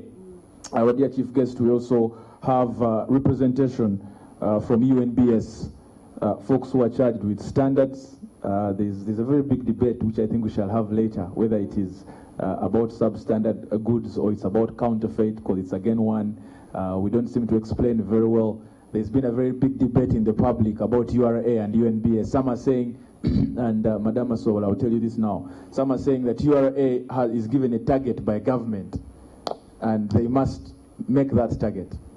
Therefore, some products might make their way in. But then some are saying, how can they be let in when UNBS is responsible for standards? So I don't know if there's a clash, and I'm not trying to create a clash, but I'm saying that is part of what the public has been saying. Is it about income or is it about livelihoods? But that's quite an interesting one. Please join me in welcoming now from UNBS, Mr. Deus Mobanjizi, to speak to us. Thank you very much, moderator. Our chief guest, the Honorable Justice Paulo Gadenya, distinguished guests, my fellow panelists, ladies and gentlemen. First of all, I want to thank the organizers of this forum, the Anti-Counterfeit Network, NTV, Private Sector Foundation Uganda, and the other financial supporters for showing and demonstrating that counterfeits is a serious issue in Uganda. You know, I have been in this business for quite some time, and it used to be a lonely voice from Uganda National Bureau of Standards, and I think our voice was so low that nobody was listening. But it looks like when civil society takes some part, then people listen. And I would like to thank ACN, especially Mr. Mwema, who is so passionate about this thing, that he has made now the voice go up, and people now are beginning to understand the importance and the dangers of counterfeits. Now, first of all, maybe I need to briefly explain the role and mandate of UNBS in a few words. Uganda National Bureau of Standards is responsible for developing standards and making sure that those standards are implemented to support genuine businesses, but also to protect consumers. So our work has two branches. There is work we do to support businesses which are growing, manufacturing, trading, and importing and everything.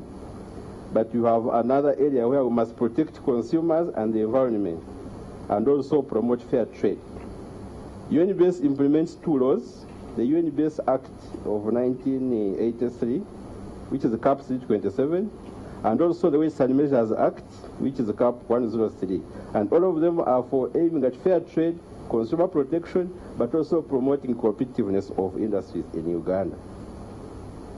Now, having said that, I want also to clarify the role of UNBS in fighting counterfeits. And when you want to understand that, you need to go into some terminologies, if I can use the word. People now interchange the word counterfeit with the fake, with the substandard, with the adulterated, with the shoddy, everything. So whenever somebody says counterfeit, many people understand it is substandard, many people understand it is shoddy, it is adulterated. But I wanted to distinguish between counterfeit and the substandard, and then explain how UNBS actually deals with those areas. As our colleague from USB explained, a counterfeit, in its real sense, is an infringement on somebody's intellectual property rights. It may be the artistic, which I think you use like these people who do music and what. It may be industrial, like our trademarks we are talking about, like patents. But a counterfeit is somebody who is infringing on somebody else's intellectual property rights. That's why if you infringe on somebody's brand, then you're actually counterfeiting. Now, substandard simply means not meeting standards. And what are standards? Standards are specifications that indicate what a good product should be like. A standard just tells you the description of a good or useful product. So if something is substandard, then it is no longer good, it's no longer useful, it's no longer performing. I come with some two pictures. I don't know whether they can be shown. I wanted to show the difference between those two, but maybe as we go ahead, we shall be able to see some of the pictures. The work of UNBS is basically to prevent substandard goods from accessing the market and being used by consumers. So if you come and tell UNBS that, please, I have somebody counterfeiting my products, can you help me counterfeit? Can you help me fight counterfeits? I may fold my arms a bit and ask for more clarification, because that's not the mandate of UNBS. But how do we come in? In practice, more than 90% of counterfeits are also substandard. Now, that naturally gives us a leeway. If we can cover 90% of counterfeits as substandard, UNBS comes in to deal with them as substandard products, not counterfeits. What do we do with the remaining maybe 10% or less, which are not substandard? Meaning, they are counterfeits, but they meet performance standards. Are we together? Somebody has infringed on somebody's trademark, but the product with which is infringing is not harmful, is not substandard. That's why UNBS becomes a bit cagey. Luckily enough, we have institutions like URSB, we have Uganda Police, like CID, who have that wider mandate of dealing with infringement on trademarks. So those small remaining percentage of less than 10, we actually collaborate with those institutions to fight them. We share information. Sometimes we even impound them as if we are keeping them for safe custody for them to come and take over. And then we also advise the brand owners, the trademark owners, to take on the counterfeiters with us coming in as like witnesses. Somebody was saying that if something is a counterfeit, why should you test it, or why should you test it without the input of the trademark owner? If it is in the other 90% which are substandard, I don't need the brand owner. I just want to save consumers and I take action. But if it is in the other 10% which is meeting performance standards, but it is an illegal copy, I have to run very fast to the brand owner. Because he's the one who can get a court injunction, he's the one who can use police to impound some of those items from the market, and from I can explain that actually this is not the original. And again, the person who mentioned was right. If you are looking at the other few which are not, with the counterfeits which are meeting the standards, you need the brand owner who has registered trademark to give you the specification that is following when it's manufacturing, so that laboratories can come in and differentiate between the fake and the genuine. So that is the way UNBS has been handling the issue of counterfeits, by merging it with substandard products, because substandard products are almost, they cut across the board. When you talk, for instance, of adulterated products, somebody has already mentioned, somebody goes and picks Jik bottle, actually, not even Jik. Then he gets a genuine Jik bottle. He fills the other empty bottle with water and leaves about 10 mils. Then he picks a spoon or two of the genuine and pours it there, so that the other bottle takes on the smell of Jik and starts selling as Jik, which is which actually you are selling water. The later side, I've already told you that there are some people who sell Vim. When you open the container, you're actually looking at cassava flour. You are not looking at Vim.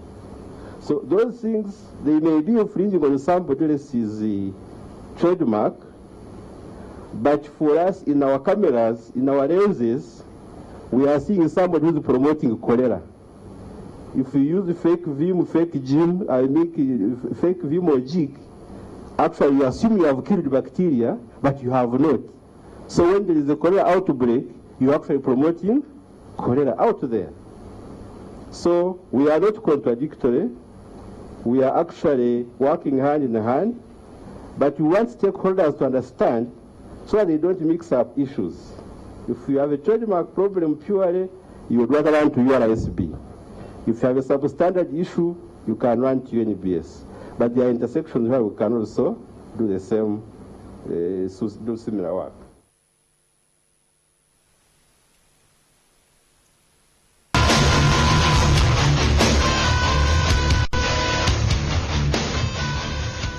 On the next episode is brought to you by Kiri Soda. On the next episode. Oh, how touching.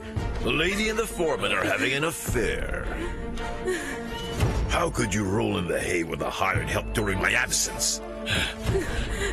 At least I have a bit of shame since you didn't have any at all. He kicked me out, Mauro. He kicked me out of my suite. Who kicked you out? Well, who else? The lord and the owner of all of this. Of all of this! He humiliated me, Mauro. He asked me to leave the suite, as if I were a nobody.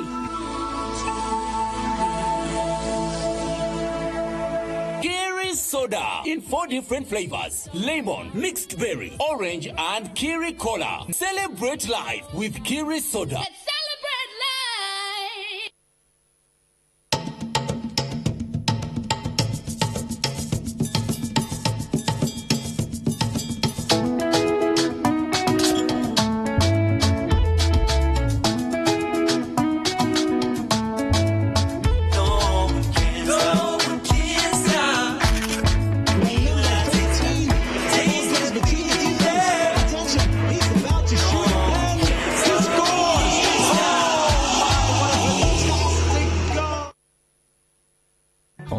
next episode is brought to you by Kiri Soda.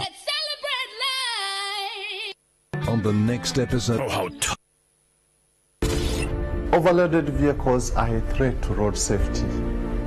It will not only put the driver at risk, but also passengers and other road users. An overloaded vehicle is less stable, difficult to steer, and takes longer to stop, but also can lead to a crash. Twedeco, every life matters. This message was brought to you by Viva Energy and NTV Uganda.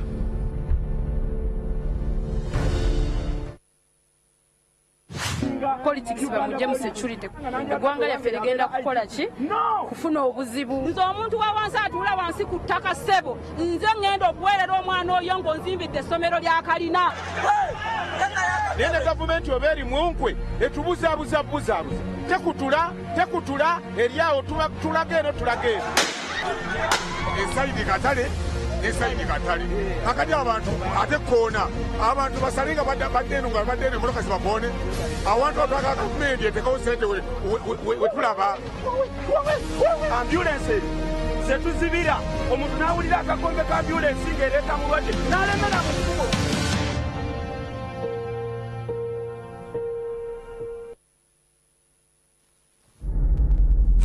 The 10th Top 100 survey is here, showcasing business excellence for 10 years and beyond. Are you an SME that would like to attract equity investors, potential strategic partners, and increase your competitive edge? Daily Monitor in partnership with KPMG brings you the Top 100 Mid-Sized Company Survey starting this July until September 15th, 2018. Participation is voluntary and all you need is a turnover between 360 million to 25 billion shillings, 3 years audited books of accounts, and are not listed on the stock exchange. For more information, call Agnes on